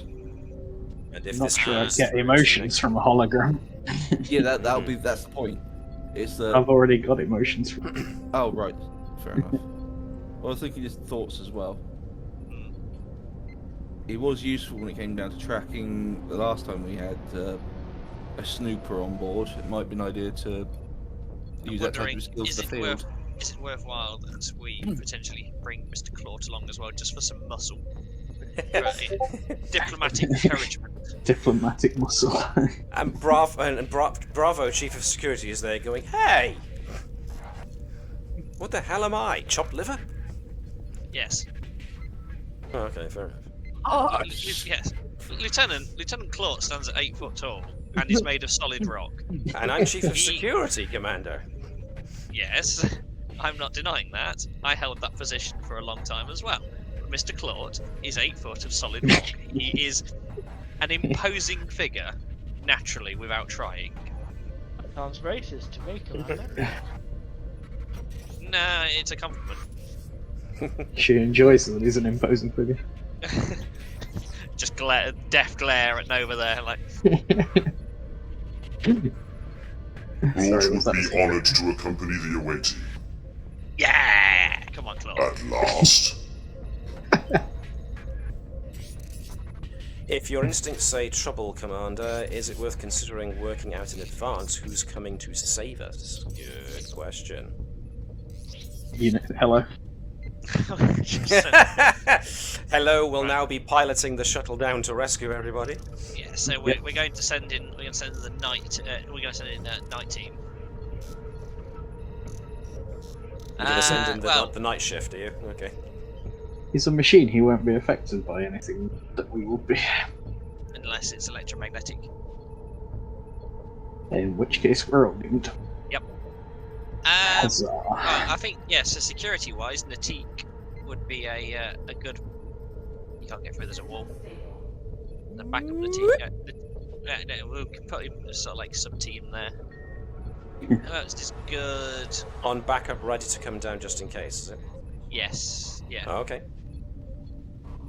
Got a pretty heavy away team presence already, so I know not just counting Claude. Yeah. Well, we're not. No, this is in case things get like Natala said. If we sense trouble with who's working out the advance, who's coming to save us. Okay. having them as the sort of like the back burner relief emergency response unit. Okie dokie. Everyone's got like one security, so we're not security heavy team. I think Caval's probably going to have to be one of the backup to save us guys. Yeah. Yeah. That makes sense. Everyone else seems to have like security 1. So Okay. then, yeah, we'll grab them, and then a couple of like additional like Nurse Bravo for medical reasons, and All right. Jenny because she likes exploring the outdoor world. Oh, actually, no. Kirst would probably be better than Jenny because Kirst has now got the emergency investigation specialist. Ah, good thinking. We go for a 10-man team? No, they're on backup. Ah, Just stack 4 at the top people of the right yeah, the 4 at the top of the backup team. that's our With emergency. We've just been arrested. We've just in big trouble problem. Yes. there. All right. Charging to the rescue on wings of fire. Why wings of fire, Matt? I don't know. They're playing Chariots of Fire in the background. I've been reading a lot of Warhammer 40k recently, so maybe that's why I said it. All right.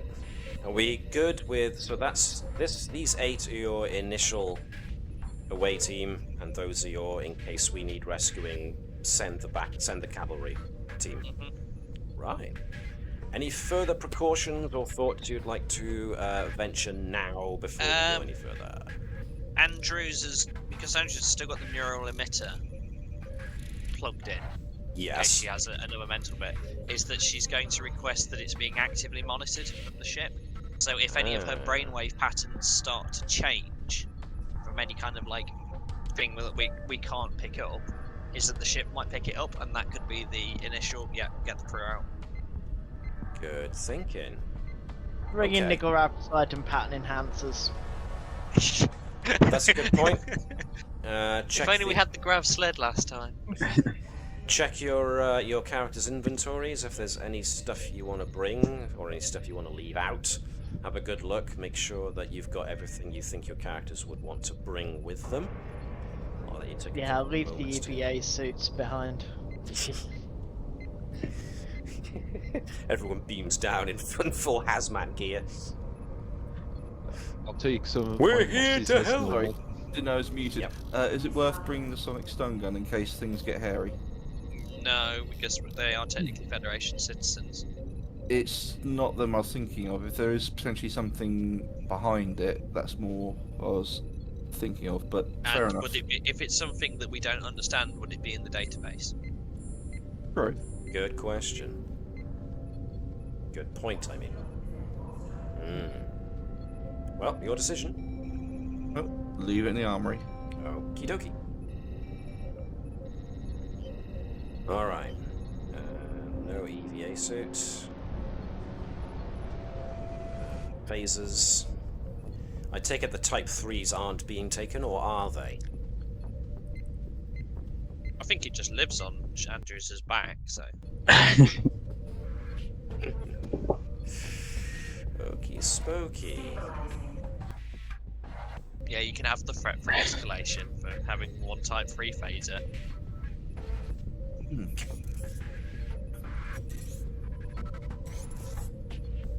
Okay.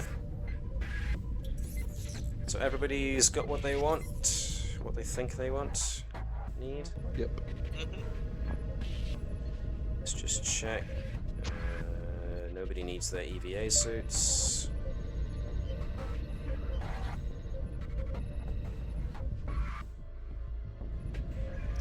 Okay. Alright then. Then let's beam you down to Greenpoint Cove.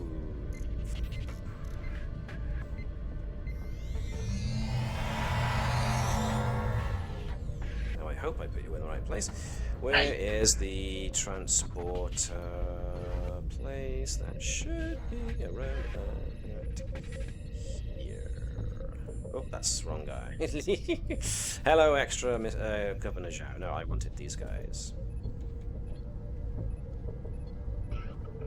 Where are your characters? There are your characters.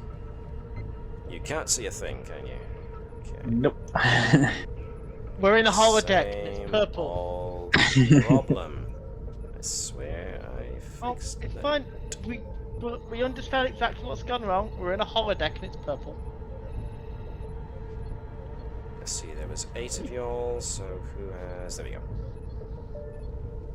Alright, beaming down to Greenpoint Cove. Let's take the background ship noises out. You beam down and you find, well, pretty much what your sensor scans said you'd find. A bustling, small fishing village. There have been prefabricated buildings put down that have shown some signs of the passage of the amount of time it's been here, but they're otherwise well kept. There's people milling about next to stalls and seeing to the various catches and supplies that they're busily dealing with.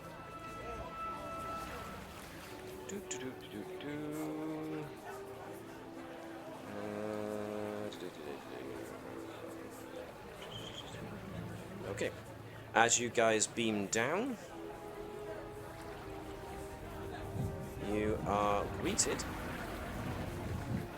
by the man you saw on the pardon me a second. You're greeted by the man you saw on the display screen, but also by a young girl who follows him. Greetings! I'm Administrator Colin Jar. This is my daughter Jun, and we welcome you to Greenpoint Cove.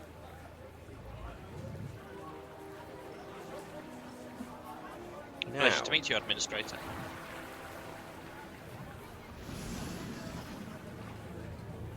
Can I get both Can I get Dr. Bertram to give me a reason and medicine task?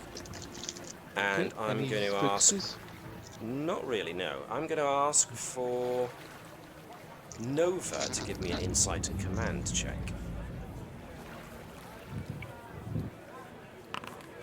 Dagger in teeth. One success. Pirate. Sure. 2 successes. All right. You both notice very quickly that Colin Joe is obviously human. Junjo, however, has the dark eyes of a betazoid. And Nova can corroborate this because she can feel Jun's young mind.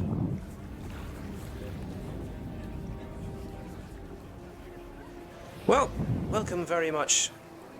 Welcome to you all, and thank you very much for visiting us. Here is our home. You're free to have a look around as much as you want. Feel free to ask me any questions if you need to. But I'm pretty sure you'll find everything here is perfectly normal. We're very happy here. The first question I'd like to ask that Administrator is, why do you believe that you're so safe from the Klingons?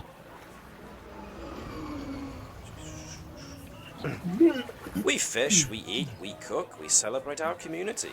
If that's a threat to the Klingons, well, I guess that's one of those fundamental flaws of the universe. The Klingons are currently going through and taking prisoners across all of the Federation areas. Anyone that they can get their hands on is a potential target. Sometimes it's not about being a threat. Precisely. And if they're with you failing... Sorry, go on. With you failing to leave this area, you're putting your lives at risk, but you are also potentially putting members of the Federation at risk. Our decision to stay here is putting nobody but apparently ourselves at risk, and I assure you, we're not at risk. If the Klingons arrive, then if they're inclined, we'll offer them a seat, a voice, and a meal. Our weekly fish fries are open to everybody, though I guess we'd have to make sashimi instead.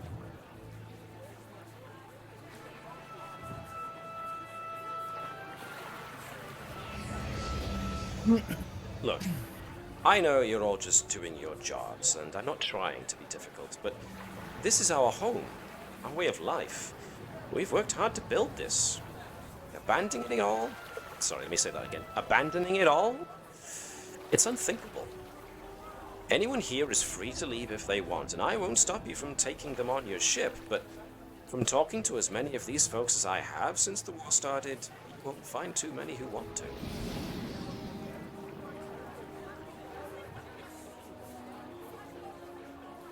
Would you like me to give you a tour?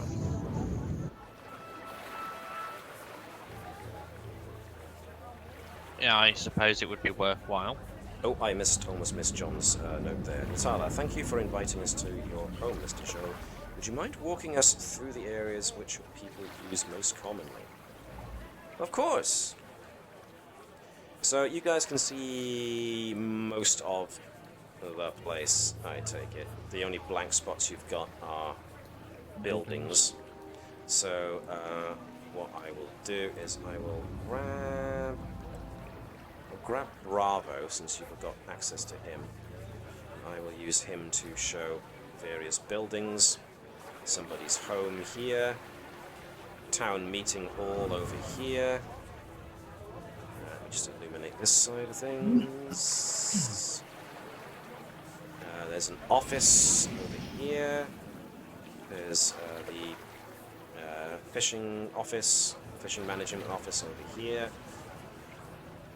There's the oceanographer's office over here.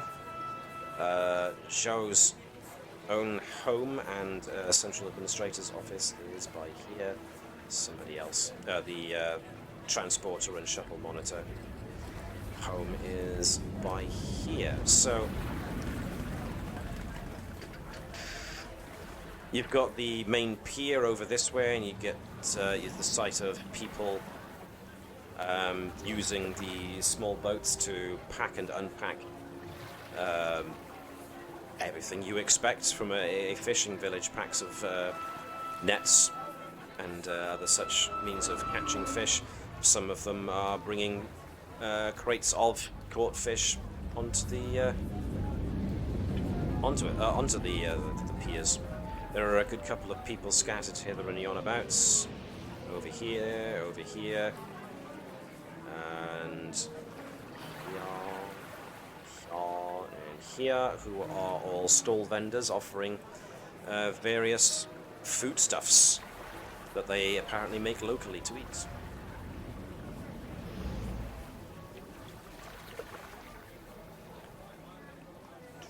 Whilst this is going around, I assume that it's been notified that Zhao's daughter is Betazoid.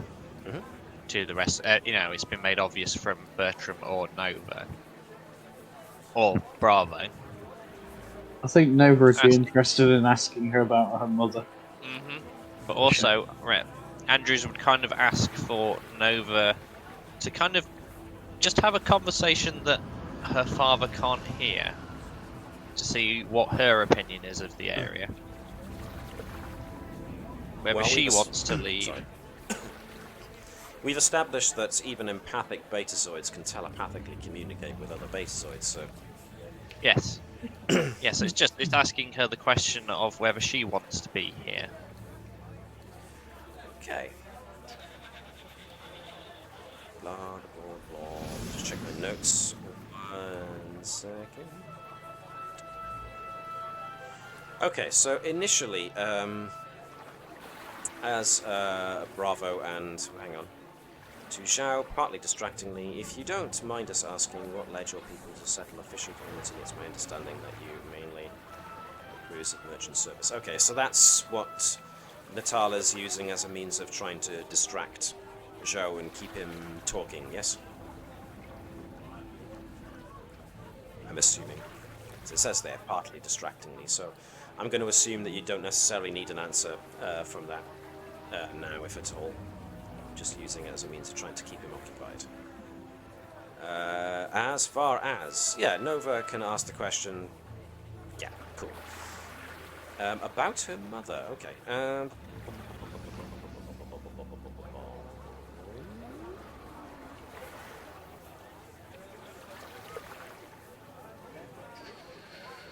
Well, I had it. Sorry, let me check my notes again. I had it. I just missed it.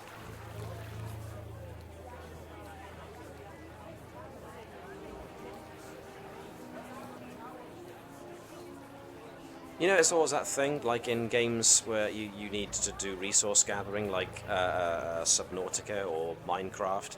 When you're actively after one specific thing and you cannot find it, you find everything else but that. Damn it, all I want is diamond, and all I can find is lapis. Exactly. If you go to the opposite corner of the chunk where the lapis is, you will find diamonds. Follow me for more help. Follow me for more helpful tips. Is Webby's helpful Minecraft hour? Have I missed it and I'm just being a wally? Survey says... Maybe. Yes! Maybe. Right. Right, so you find out from Jun that she was orphaned after Nausicaans attacked the research vessel that was owned by her birth parents, and that her adoptive father, Colin's ship, happened by the wreckage, rescued her, and later adopted her.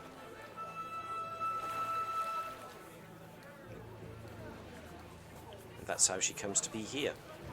She very much loves it here and very much wants to stay.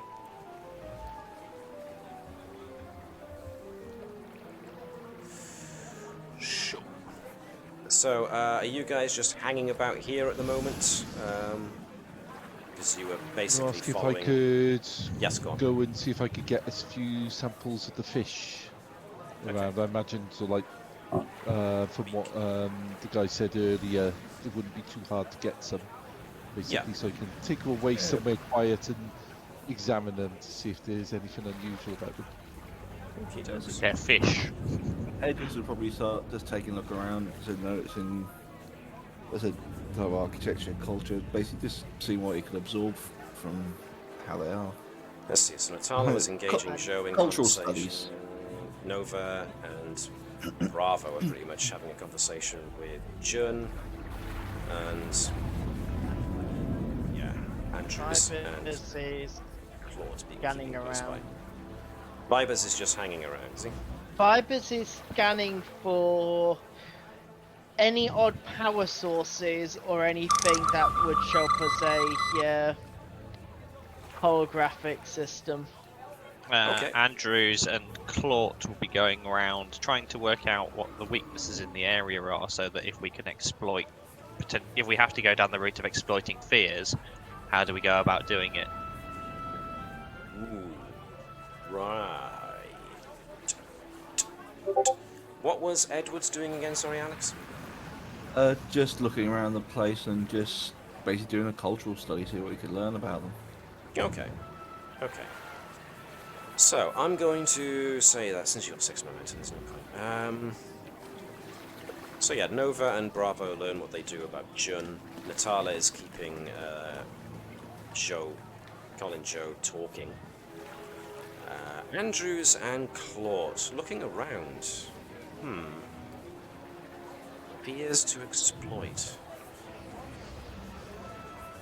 The people around here seem very much at ease with their surroundings. I mean, they're all perfect. They all seem happy with their lot.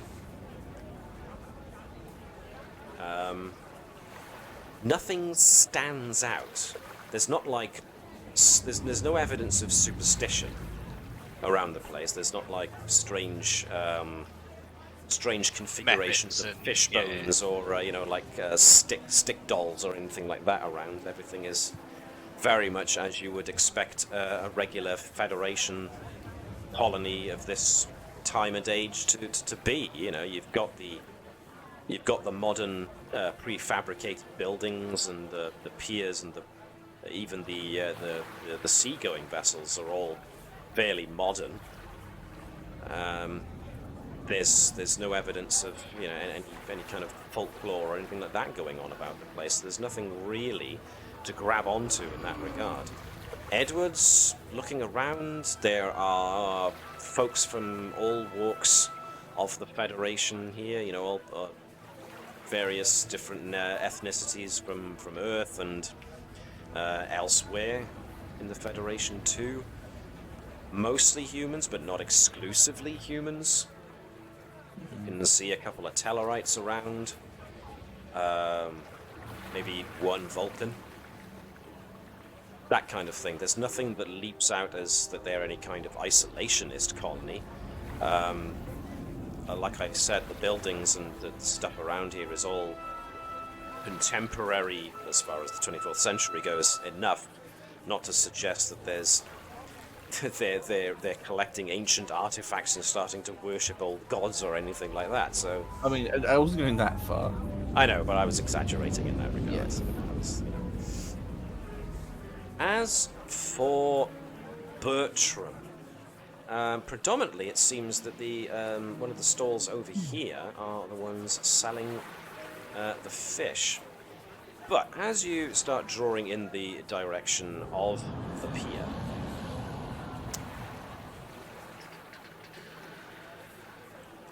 a burly Tellarite walks over from the opposite pier and kind of approaches you all.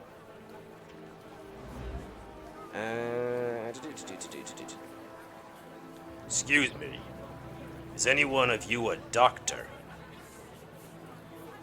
Doctor? Ah, good. My name is Tiglash Vog.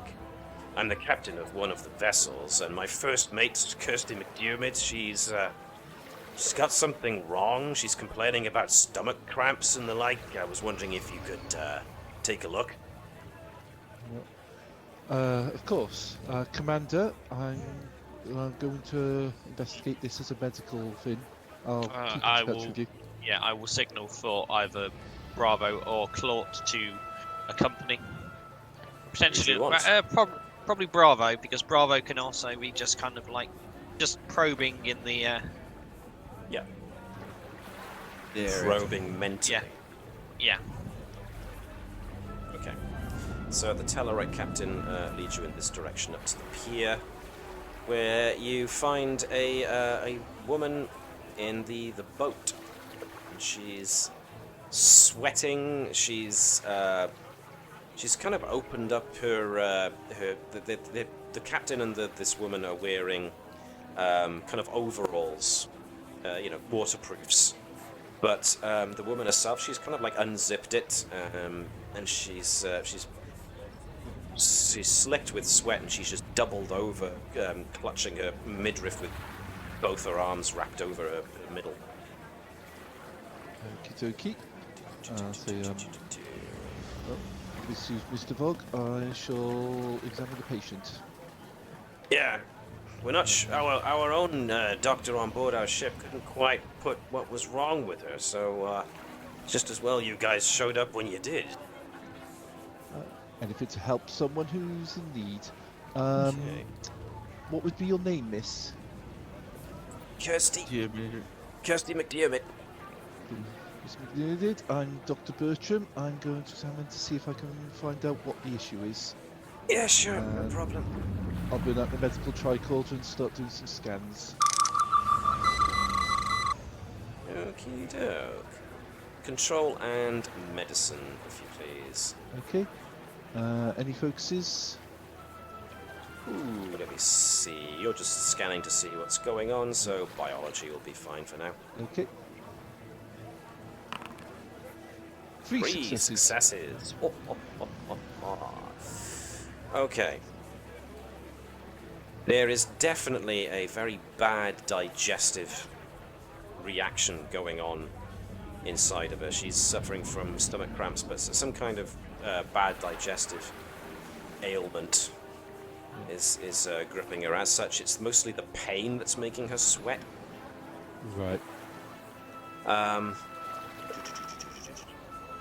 The Tellarite captain looks over at you and says, the Moon's one hospital is empty because everyone was evacuated. Is it possible maybe that you could take her to your ship to get her seen to? I'll need to check that with my commander. Let me complete my scans here first. It's possible it might be a reaction we can fix down here. It's best to get the information first before we decide on the full process. What I can do, it looks like a lot of it is pain reaction. I can try and give you something for the pain to dull reactions while I try and diagnose the proper cause, if that's alright with you? That's fine. Whatever you need. Okay. Right, I shall give her a painkiller to ease the discomfort. Okie doke, no problem. From Bravo being where he is, did the captain deliberately try and force to say take her to the ship? Or was it just a genuine thing of concern? From what Bravo can determine, it was a point of genuine concern. He was telling the truth as far as Bravo's been able to tell.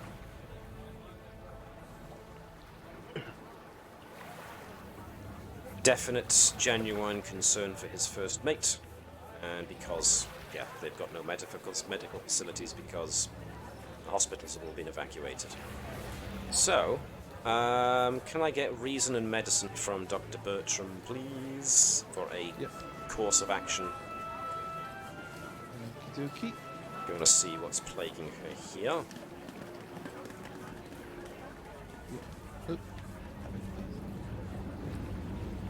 So the difficulty will be just 1. Complication. Okie dokie. Well, the patient, we know what's wrong with her, but she's dead. Evoking the Legion of Honor to remove the complication. Oh, but she has a case of death. I what she has... don't want to sully my amazing record. She has a form of intestinal inflammation. You could... the best and easiest form of treatment would be an anti-inflammatory that you could treat via hypo spray. Yeah. You could do it right here if you wanted, or you could transport her aboard the ship to get a more in-depth reading. But does it look like it might be like a bacterial, a virus, or other sort of disease, or if it might be some sort of allergic reaction or something similar to that? Okay, let's check.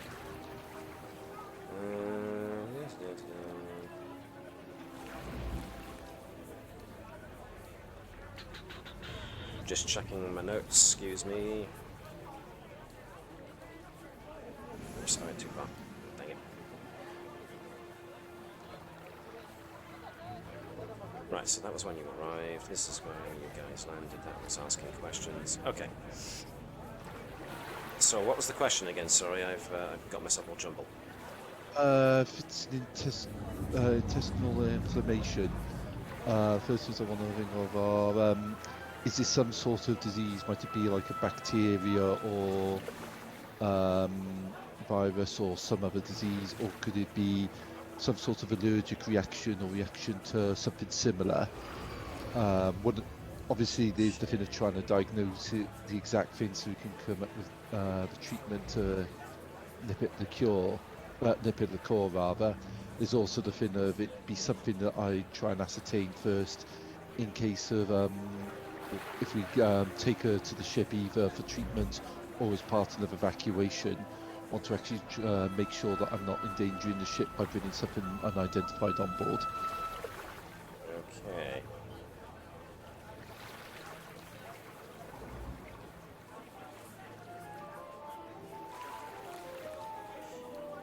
What you find is maddeningly vacant. You would expect an inflammation to be caused by something similar to an allergic reaction, and an allergic reaction suggests something the body doesn't like and is actively trying to get rid of. You don't find that. There's no... unless, of course, I've completely misunderstood how biology works in the real world, in which case I apologize, but there's no evidence of histamine to suggest an allergic reaction. So what's causing this intestinal inflammation is really bizarre. You're not sure you can find evidence. Certainly nothing that suggests biological, viral, anything like that. Okie dokie. I'll ask the pair of them, is there anything that, say, she's eaten or potentially ingested that no one else has, or if there's actually been anyone else in the last couple of days that's had a similar reaction, or if she has any sort of history of reactions or intestinal problems or potentially allergies I should be aware of. She's not able to answer much because she's in so much pain, but the Tellarite captain says that, you know, as far as he's aware, she's not allergic to anything. She eats pretty much the same thing as everybody else around here does. Their food around here is either fished or grown, and they only use food synthesizers to make things they can't get out of their own gardens or the ocean. Right. Okie dokie. I'll give her the pain relief, and I'll give her an anti-inflammatory as well. Mm-hmm. To try and alleviate the symptoms. Okay.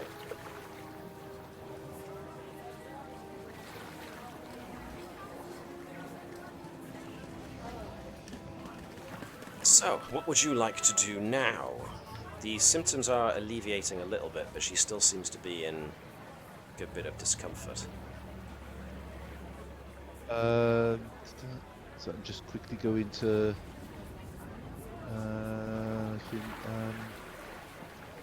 the new cortical monitor is more for brain stuff than other biology stuff, isn't it? Yes. That's not going to help.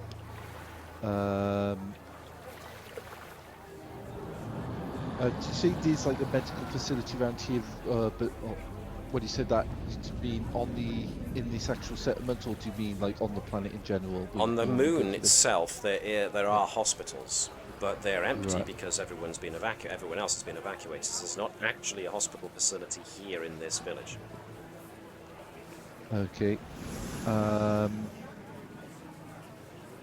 I shall tell Bog and Kirsty.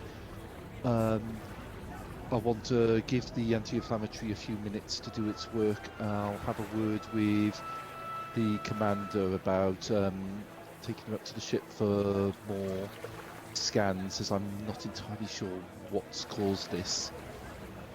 And I want to make sure I'll need to okay it with the commander first. Okay. I'll say I'll be back in a few minutes, and I will go find the commander. So I think Bravo will just stay with them, just to watch them. Yep. According to what you've specified, so yes. Yeah. So, Dr. Bertram comes back. Let's just sit him over here. Whee! So, yes, Bertram, I'm assuming, says what he wants to say. Yep. Let Commander know. One of the colonists is having what looks like an inflammation in the intestines due to what I would have thought would be an allergic reaction, but my scans are coming up completely negative to... It's like she's having a symptom of allergic reaction, but she's not having any of the cause or the biological effects of it. I'm a little bit lost, to be honest. What's your personal thoughts next, Doctor? I've given the treatment. The first thing is to give it a few minutes to actually see if it has an effect on the symptoms, or if it has something unexpected. The next thing, normally I take her to the medical facilities and scan her then, but the medical facilities are now abandoned and stripped due to the evacuations on this planet. The next normal course would be to take her up to medical facilities on the Navis and see if I can find, using the more advanced biobed technology there, if I can find what's going on. Probably want to actually come up to Nurse Bravo, and just to be on the safe side, get him to set up a quarantined area in sick bay, and then do a direct beam there, just to be on the safe side.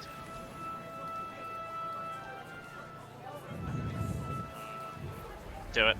Yeah, I'd also like to take a few of the fish and other food samples, as well as some samples from their what was it they called them? It wasn't food replicators, it was food processors or something like that. Yeah, that was me doing a silly. Yeah. Replicates okay. what I meant. Yeah, that's okay. Just a few samples of the food they eat, and maybe a couple of air, soil, and water samples just in case there's something environmental around. Even though Mr. McDermott is the only one apparently currently suffering any symptoms. I'm fine with that. Any objections from anyone else? No. No. Alrighty. Okay. I'll tap my car and say, Dr. Bertram's Nurse Bravo. Make sure I've got the right voice thing selected. Yeah. Bravo here, Doctor. Okay. Nurse Bravo, can you set up a quarantine area in sickbay and normal procedures around the biobed and get ready to receive myself and the patient? Right away, Doctor. Okay. Whilst Bertram's doing that, is that Andrews will also be going on to the Tude. Right. Yes, yes, sorry, sir, Commander. Lieutenant, we'll be beaming Dr. Bertram and one of the colonists directly to sickbay shortly. I want a full analysis of her pattern to see if there are any signs of to see if there's any signs of contaminants. Sure, sir. You don't think she's got something, do you? At this moment in time, we're just trying to rule out all potential leads. Lieutenant. Sure, sir, yeah. But you're sure we're not actually going to be bringing someone onto the ship, right? Sir? Just prepare to receive a patient, Lieutenant. Of course, sir. Right away, sir. Standing by on Dr. Bertram's order. Dr. Bertram will collect the samples he mentioned, because he imagines it's going to take Nurse Bravo a few minutes to set up the quarantine area anyway. Yep, and the Tellarite brings his first mate over. She's having trouble walking, but she's still doubled over. The symptoms seem to be alleviating somewhat. Cool. I'll let them know that as soon as I got notification things are prepared on the ship, we shall be myself and the patient up to our sick bay to try and actually find the ultimate cause of this. Okay, so let's get you and her beamed back. Oh, I need to actually select the person I want to bring with you, don't I? That was what passes for a nervous laugh from my guys. Okay. Quickly then, we bring you up to sickbay. And Nurse Bravo has indeed erected a quarantine area, so let me bring the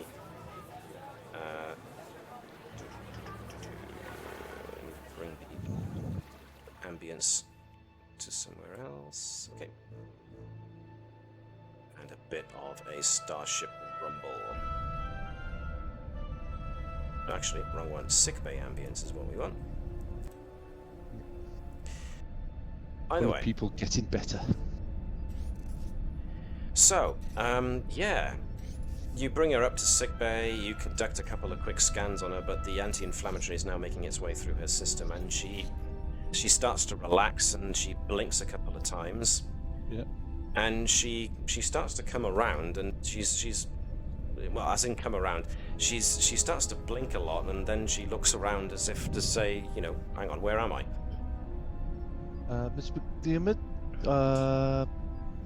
who are you? It's Dr. Bertram. I was treating you for the inflammation that you were having. Have the other villagers been transported?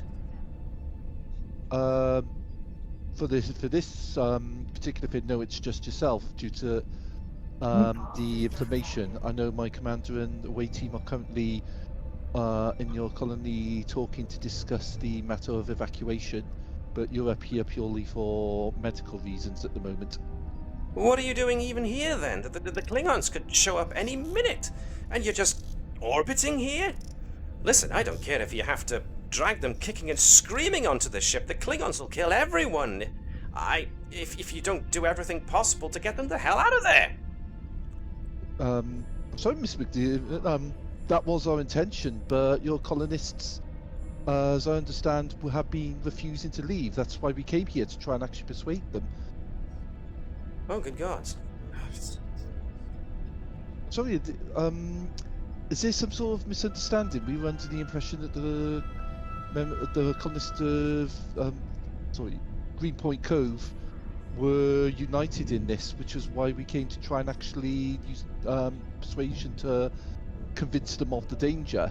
But so far, the people we talked to have all been very calm and dismissive of it.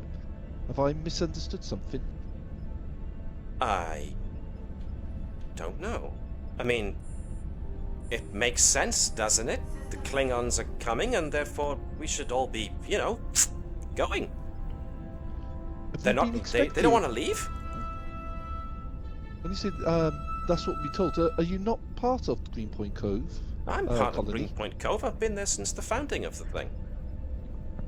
Have you and the rest of the colonists been expecting an evacuation then, given the situation?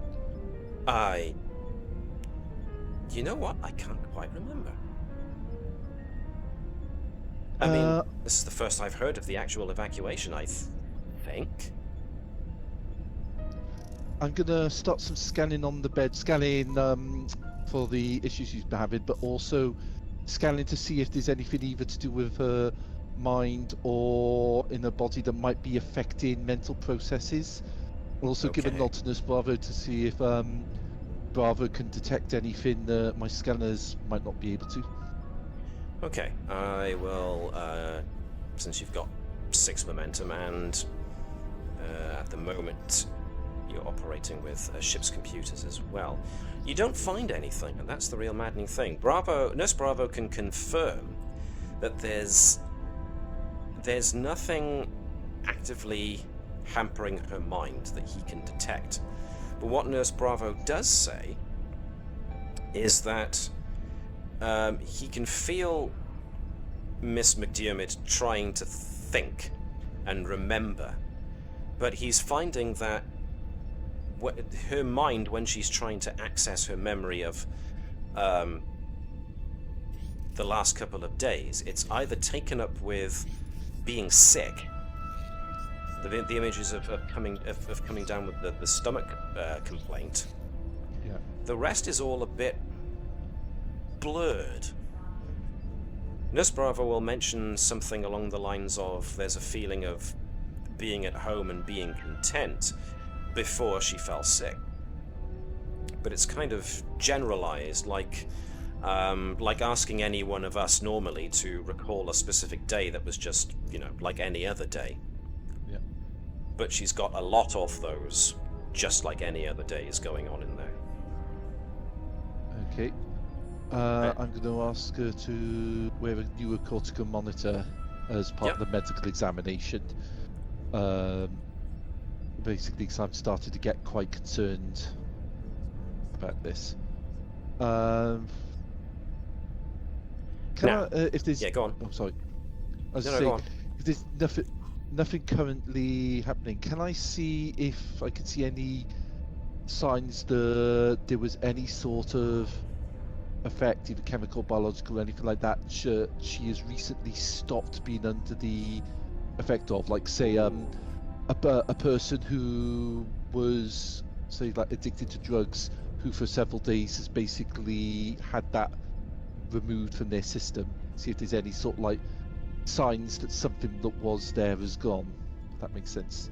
It does make sense. The problem there appears to me to be that the human body, at least, appears to be very good at, as soon as you get rid of something that's not the norm, the body's very good at flushing out, getting rid of the evidence, as it were, because if it wasn't if it was not supposed to be there as far as the body's concerned, like someone, for instance, who develops an addiction to psychotropic drugs, there are, I suppose, neurons that are responsible for the addictive part, the part that craves something, the compound or whatever it is that they're addicted to, but the evidence of the lack of this substance, if it's gone, then the body's back to what it should be. So there's nothing of that kind of evidence that you can find.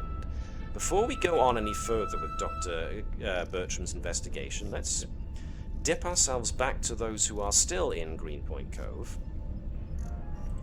down below on the surface. While that's going on, what are the rest of you doing? These people can't be real. There's got to be holographic emitters and power supplies somewhere. So, Vibers, having scanned the area, he finds no extraneous power sources other than those that are used to power the habitats and the various things. There do not appear to be every person here. Even though Vibers is not using a medical tricorder, Vibers finds evidence of people emitting what you expect people to emit. Heat, mass, their own personal biological electrical field. So there's nothing to suggest that these people are holograms. I've got 3 things to report, Commander.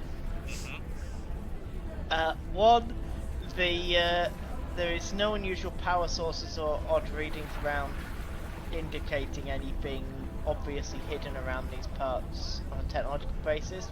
2, the people seem to be people. And 3, the stall owner over there, they sell quite a nice fish cake. Did Vibers sample the fish cake then in that case? Yeah, go for it. Cool. Cool. Oh dear. Give me a second. Oh, Vibers. So yeah, while Vibers was wandering around, there's several food vendors around the place, several food stalls. One food that stood out to Vibers as he was roaming around was the seafood-based stew that seems to draw more customers than the others.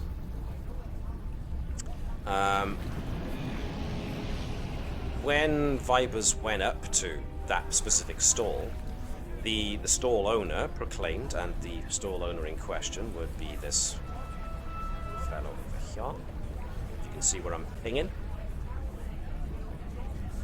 The stall owner quite proudly proclaimed that it was lightly seared greenfin. I get.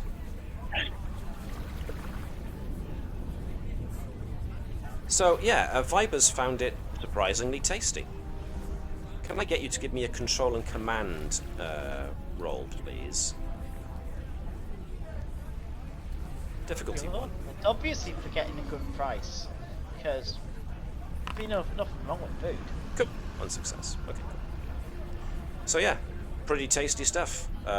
In fact, you can see why more people flock to that specific stall than any of the others. So it's pretty good.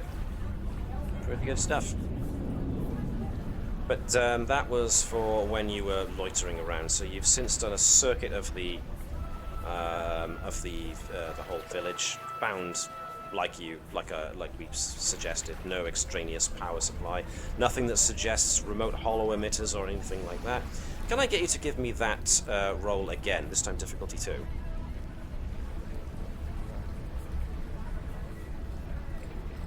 All the way over here, are we? Okay, cool. He was doing a lap round, so I'm just doing a lap round to fill the map in. Fair enough. Okay. So,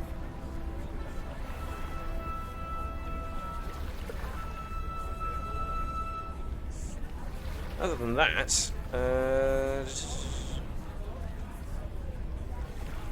Vibers finds this is a very pleasant place. Really nice. Might be nice to put down roots down here one day.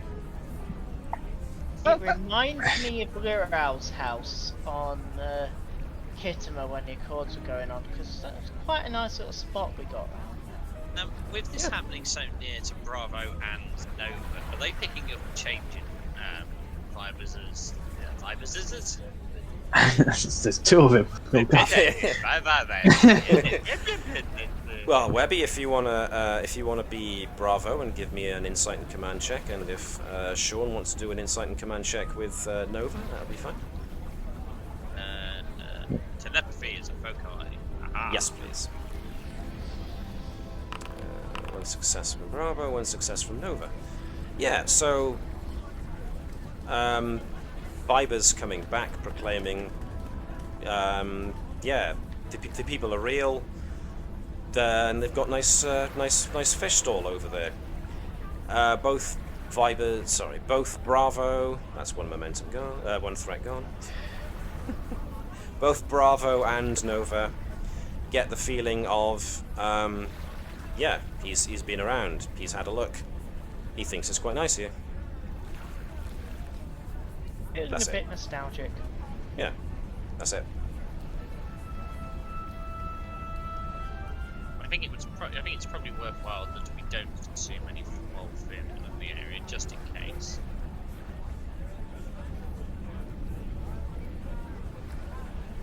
Fair enough.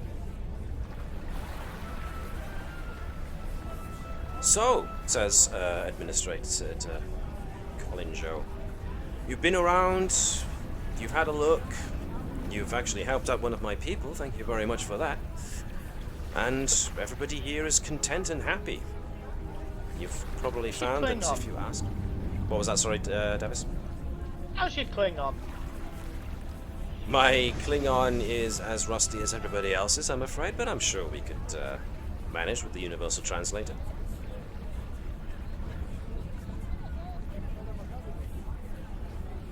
Why'd you ask? You expect the Klingons to be here, do you?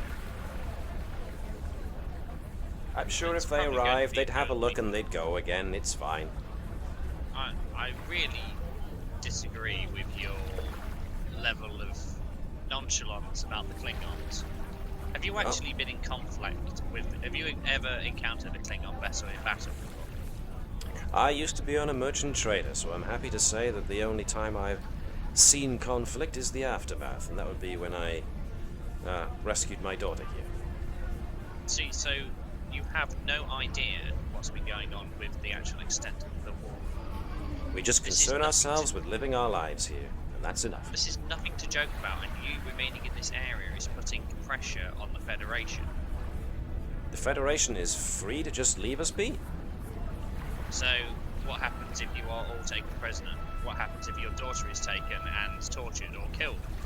We can't live our life on what-ifs, Commander. Otherwise, we'd be running around paranoid of slipping and falling and dying in the street.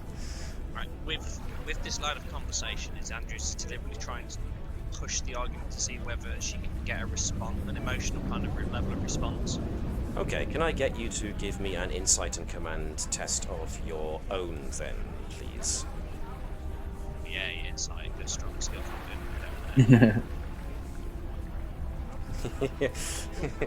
Nova's there going, go on, give it a go. You know see how easy it is. I am going to burn the determination for the preservation of life. Ah, okay. Before we do that, then, let's roll the veterani perk. Veterani perk, okie dokie day. You do not get that one back, I'm afraid. Never mind. No foci. 3 successes. That's not bad at all. Very close to a complication there, but you're fine. Right, so trying to get a read on this guy. You're trying to... Natala, no, not a read, deliberately trying to push to see whether I can get an emotional response, and kind of continuing to press down the line of what you're doing here is putting your daughter's life in great danger. Was there any from his daughter as well, bearing in mind that he said that daughter's ship was attacked by the Klingons, she might have more of a response to, a Klingon threat. Okay, that's interesting. Let me attend to Webby's question first. Implicating that his daughter might be in danger, Colin does have a slight rise, but he remains composed. But there is a determined set to his body language. He definitely does not. He doesn't shout. He doesn't scream. He just continues the same line he's used. I'm sure we'll be fine. Okay, so turning the eye. Yeah, alright, yeah. So you go. Let me deal with Nova first. Putting your daughter at risk. Nova gets this flash of anxiety from what's her name again? Jun.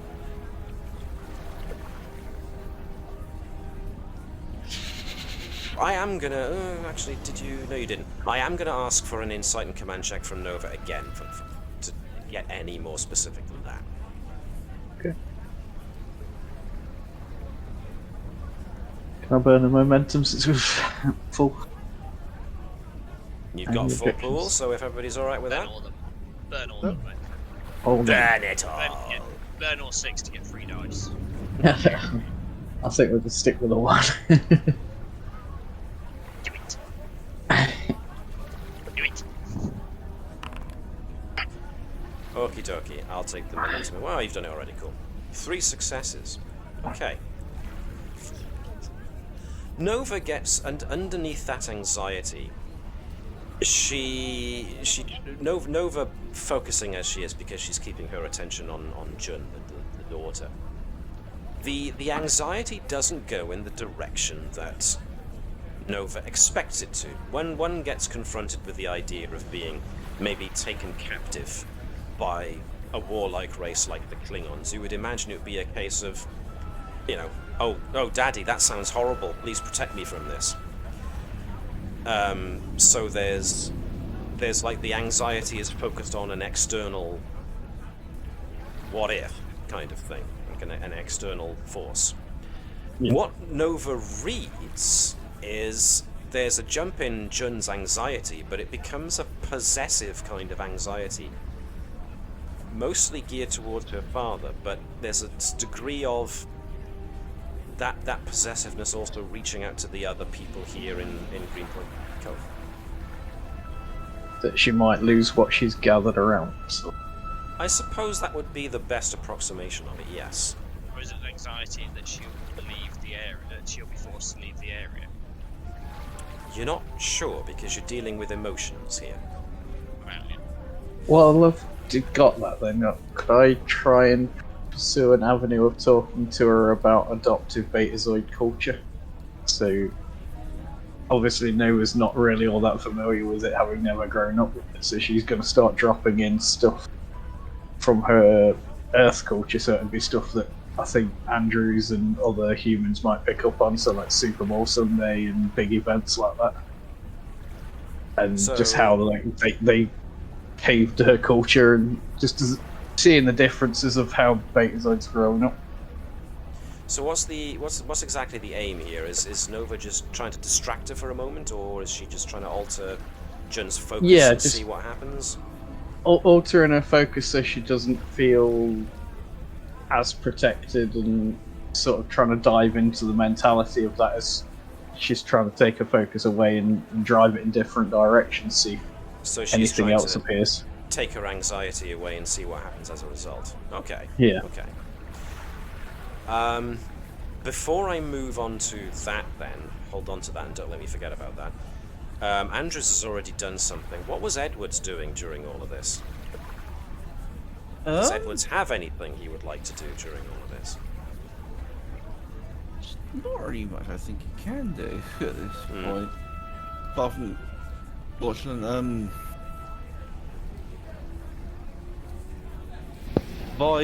actually. If not, then my next question would be how open have the comms been between the ground team and the team up on the Navis? I would say we're keeping fairly open on this. Okay. It's the level of suspicion that we have.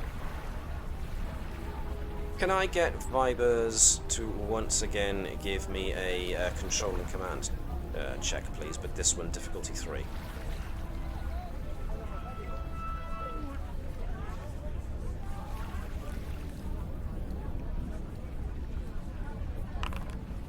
Two successes, okay.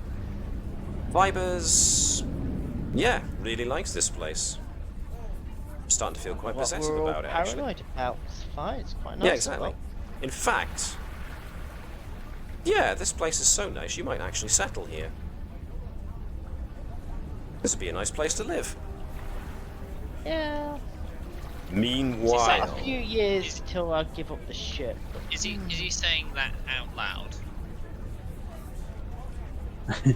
Let's wait and find out, shall we? Like I said, Sean, hold on to what you said as well. I want to get back to that. But before I do, I want to get back onto Dr. Bertram in sick bay. Now then, you've got an awake and coherent patient in front of you who's wondering why you aren't bringing up the others from the planet's surface. And you've scanned her for a number of things, so... I also want, I said about bringing up the food, soil, air and water samples. I want to actually scan those for anything unusual. Okay, food, soil and air samples.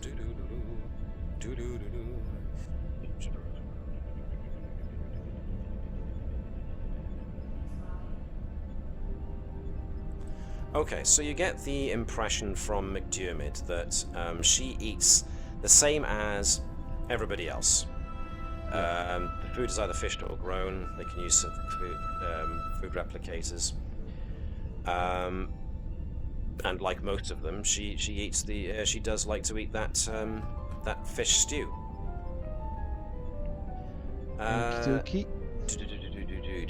So having a look at the various things that you've got going on, the water seems okay, the food seems okay, but when you get to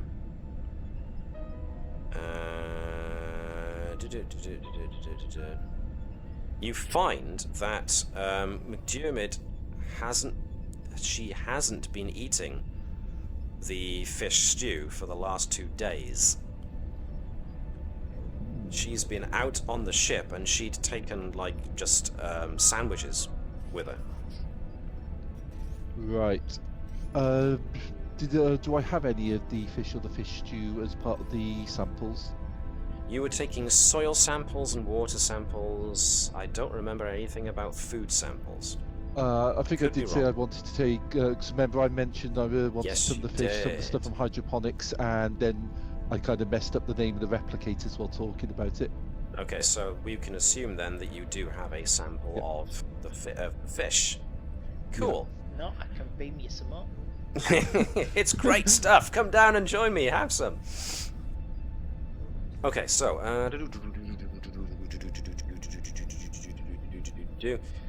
yes, one greenfin sample is on the ship because you brought it up. Yeah, I suppose it's going to be a battery of scans. This is going to be an extended task, so I'm going to need space to work this. Work 0 and 10. What's it going to be? Actually, 3, and difficulty of 2. Okie dokes. So, yeah, looks like there's something in the fish that you're not familiar with that that Bertram might want to have a good old route down, but that means putting it through a battery of tests, which will take a certain amount of time. Can I use intense scrutiny if it's an extended task? Yes, indeed. So this is going to be the insight and medicine, I think, for you, and we'll see how far you get in this first go, and then we'll return to the guys on the surface and get back to what we're going to deal with Sean's thingamajig. Can I get Nurse Bravo, or in extended cast, can I get Bravo and the ship to help? Yeah, sure. Okay. Let's see, who wants to be Nurse Bravo? Alex, you haven't done. much. Why don't you be Bravo? Nurse Bravo with a bit of reason and medicine going on. Medical diagnostics would probably be a good focus for Bravo. Who want to be the ship? Who hasn't had much else to do? Webby, do you want to be the ship? I've done quite a lot of talking. John's not. Yeah, but John could be the Navis. Yes, not doing it very quite. Let's see. His mic's not working. So, John, if you could be the ship, and we'll need the ship's sensors and medicine? Yeah, that sounds about right. Can you hear us, John? He's lagging behind because he's watching the stream as well, I think. Oh, okay. So, sensors and medicine, if you can. He's going to be a minute or two getting to us in that case, so...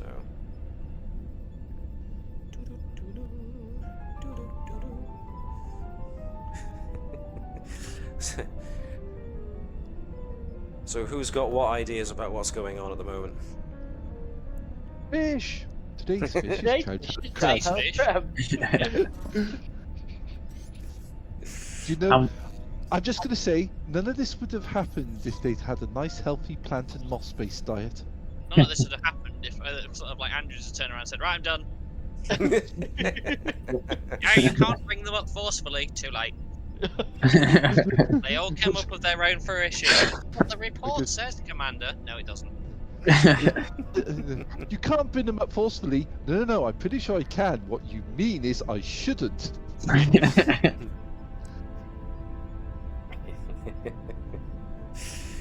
Why do I get the impression we're going to do Pied Piper with a bowl of fish stew into the shuttle? And then just shut the door and Might be how we get you back. We could just start inviting them up one by one just to see, like, Starship and... Yeah. That's an idea. Certainly an idea. Alright, John's not responding, so can I ask somebody else to do the ship? Her leads. Who did I get to be Nurse Bravo? Me. So let's have... Webby, you have been doing talking, but you haven't been doing much in the way of rolling, so let's give you a roll. Yeah, what do you want? Sensors and medicine for the ship, please. What roll side did you want? Sensors and medicine, please. Sensors and medicine. Okay. Just one dice, please. Right, so no successes, 3 successes. One over and above what was necessary, so if I can get Dr. Bertram to roll me 11d6, please. 36. It's actually 1, 2, 3, 4, 5, 6, 7 with 1, 2 effects. Okay. It's not bad at all. Where's the work track? 7 with 2 effects. Very, very close to getting an answer. Haven't quite reached it yet. Back to Greenpoint Cove. Right. What was Nova's aim again? I suppose try and trigger different emotions within her and Right. see if these are passed out into the people surrounding her, but also that sort of sense of trying to trip her up and catch out any stray emotions. Okay. She does get a bit startled by. I mean, is Nova doing this introduction of topics verbally or telepathically?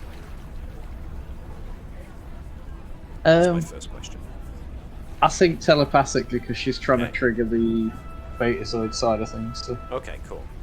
So what happens is, kind of like the first time you met Jun, she kind of jolts when Nova's voice comes into her head, which is not surprising because there don't appear to be any other Betazoids here in the village. So she's evidently not used to telepathic contact. So there's a bit of a jolt, not exactly of fear, but unfamiliarity breeds a small shock of anxiety to her. But Nova then starts running through the list of things that she was trying to do in order to see what happens. When Jun does get distracted by the imagery of sport ball or whatever it was that Nova was trying to just basically conjure up to change the feel, Jun eventually does settle for more of a feeling of it's not curiosity, but Nova gets the idea that she's seen sports programs being, you know, on a view screen. Whether or not this means Nova has actually personally experienced some kind of sporting event and can therefore supply the emotions that come off when you are present in an actual crowd. Jun is all right with experiencing them from Nova, and there doesn't seem to be any evidence of a broadcast going out. So changing her mind to like she's amplifying anything or passing it. When she was anxious, she was very, very focused on her adoptive father. And then you changed up then you changed the game, as it were. And on changing the game, you haven't got any real sense out of her that she's broadcasting emotions, as it were. Okay. When she was anxious, however, there was a bit of static in Bravo and Nova's minds. But it was quick and fleeting enough that you didn't recognize it until Nova just now was there looking at it. So make of that what you will.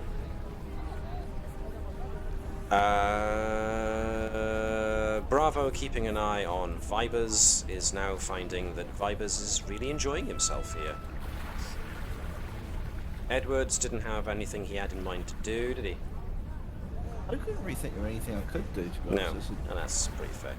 Natala has, by this point, given up trying to keep Colin Zhou too occupied. Natala hasn't learned anything much at all from Zhao, and from watching his exchange with Andrews, he seems extremely determined to not be going anywhere. As far as Bravo and Nova are concerned, these people do seem happy and content, and they don't want to leave. That's when I take us quickly back to sick bay. And we try that last part of that investigation. So give me that same roll again, if you'll please, sir. Okay. 2 successes. 2 successes, which, regardless of Nurse Bravo, help it. All phases complete. Somebody else. Alex, could you be Nurse Bravo for me, please? Certainly. Same as reason plus medicine. Reason and medicine again, please. Just 1 dice, helping out. With the focus of medical diagnosis. Yes, please. Alright, so once again, can Gareth roll me those 11 d6? 40. Ooh, that's a lot. So, 1, 2, 3, 4, 5, 6, 7, 8. With 1, 2, that's quite a lot. So you do finish the analysis. Yay. Takes you a little bit, but you do finish the analysis. The greenfin contains a protein with psychoactive properties. It's entirely possible that ingesting enough of these of this protein will allow the actual psychoactive compound in the greenfin to pick up transmitted signals detectable by human synapses, almost as though the protein were acting like a subspace relay and the brain was a transceiver. Right. However, the protein in the green fin is only a medium that can carry a signal.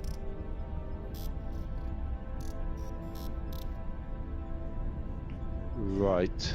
And I think... Go on, sorry, finish your thought. That's it. The fact that McDermott is reacting more like we'd expect colonists in danger to react after having not had any of this for a while does seem a bit too much to be called coincidental. I'd probably want to actually send a signal to Andrews and also the captain to advise them on what I found. Okay. And it's in that way that I think that we shall actually stop for tonight with that revelation. We are 4 minutes to 10, so we're not going to finish this tonight. I'm going to halt proceedings there. Very, very definitely close to solving part of this mystery.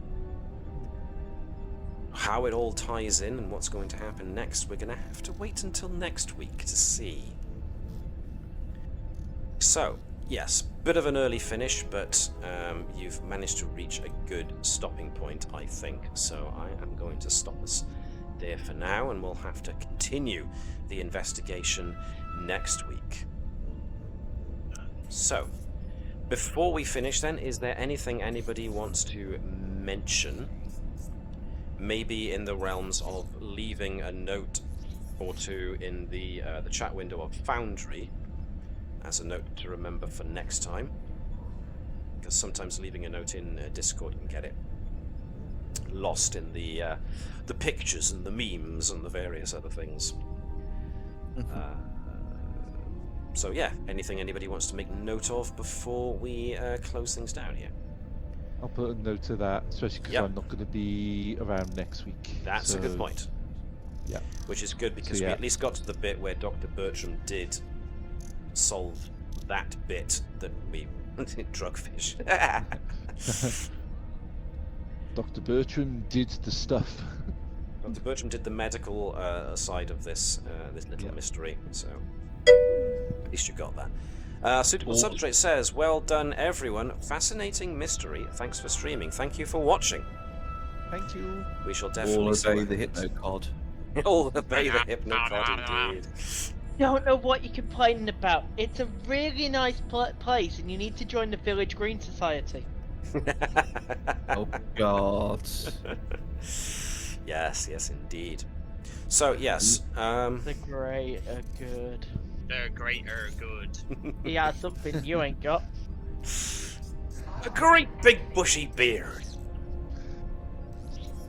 Yes, well, yes. Sadly, we didn't have our Chief Helm Officer tonight, and John seemed to have mic problems, so that's a shame. But the mystery will be going on next week. Hopefully we'll have our Helm Officer back. Our Chief Medical Officer, unfortunately, is not going to be with us next week, but at least, like I said, we got Dr. Bertram's side of the investigation done nicely tonight. So we'll see what comes of the rest of it next time. So, yeah, thanks for playing, my guys. Hopefully this has interested you enough in this little mystery to see what happens next time. So, yeah, thanks for watching, everybody who's watched. If you're watching this on YouTube later on, yeah, make sure to tune in next time for the next part of this little mystery. Consider giving this video a like if you did like it, because it helps with our Eternal Master, or not Eternal Master, our current AI Masters, the algorithm. All hail the algorithm. 10, obey. 20, go to 10. So yes, we will see you next week in order to try and unravel the continuing saga of this mystery. And it turns out that there was something to do with fish involved after all, not necessarily fish people. But who knows? So long, thanks for all the fish. Maybe they are fish people. Thank you very much for tuning in and watching. We will see you next time, and I'll ask you all to be kind to each other. The Star Trek universe is one filled with hope, where we hopefully see humanity's best qualities come out, our investigative exploration spirit.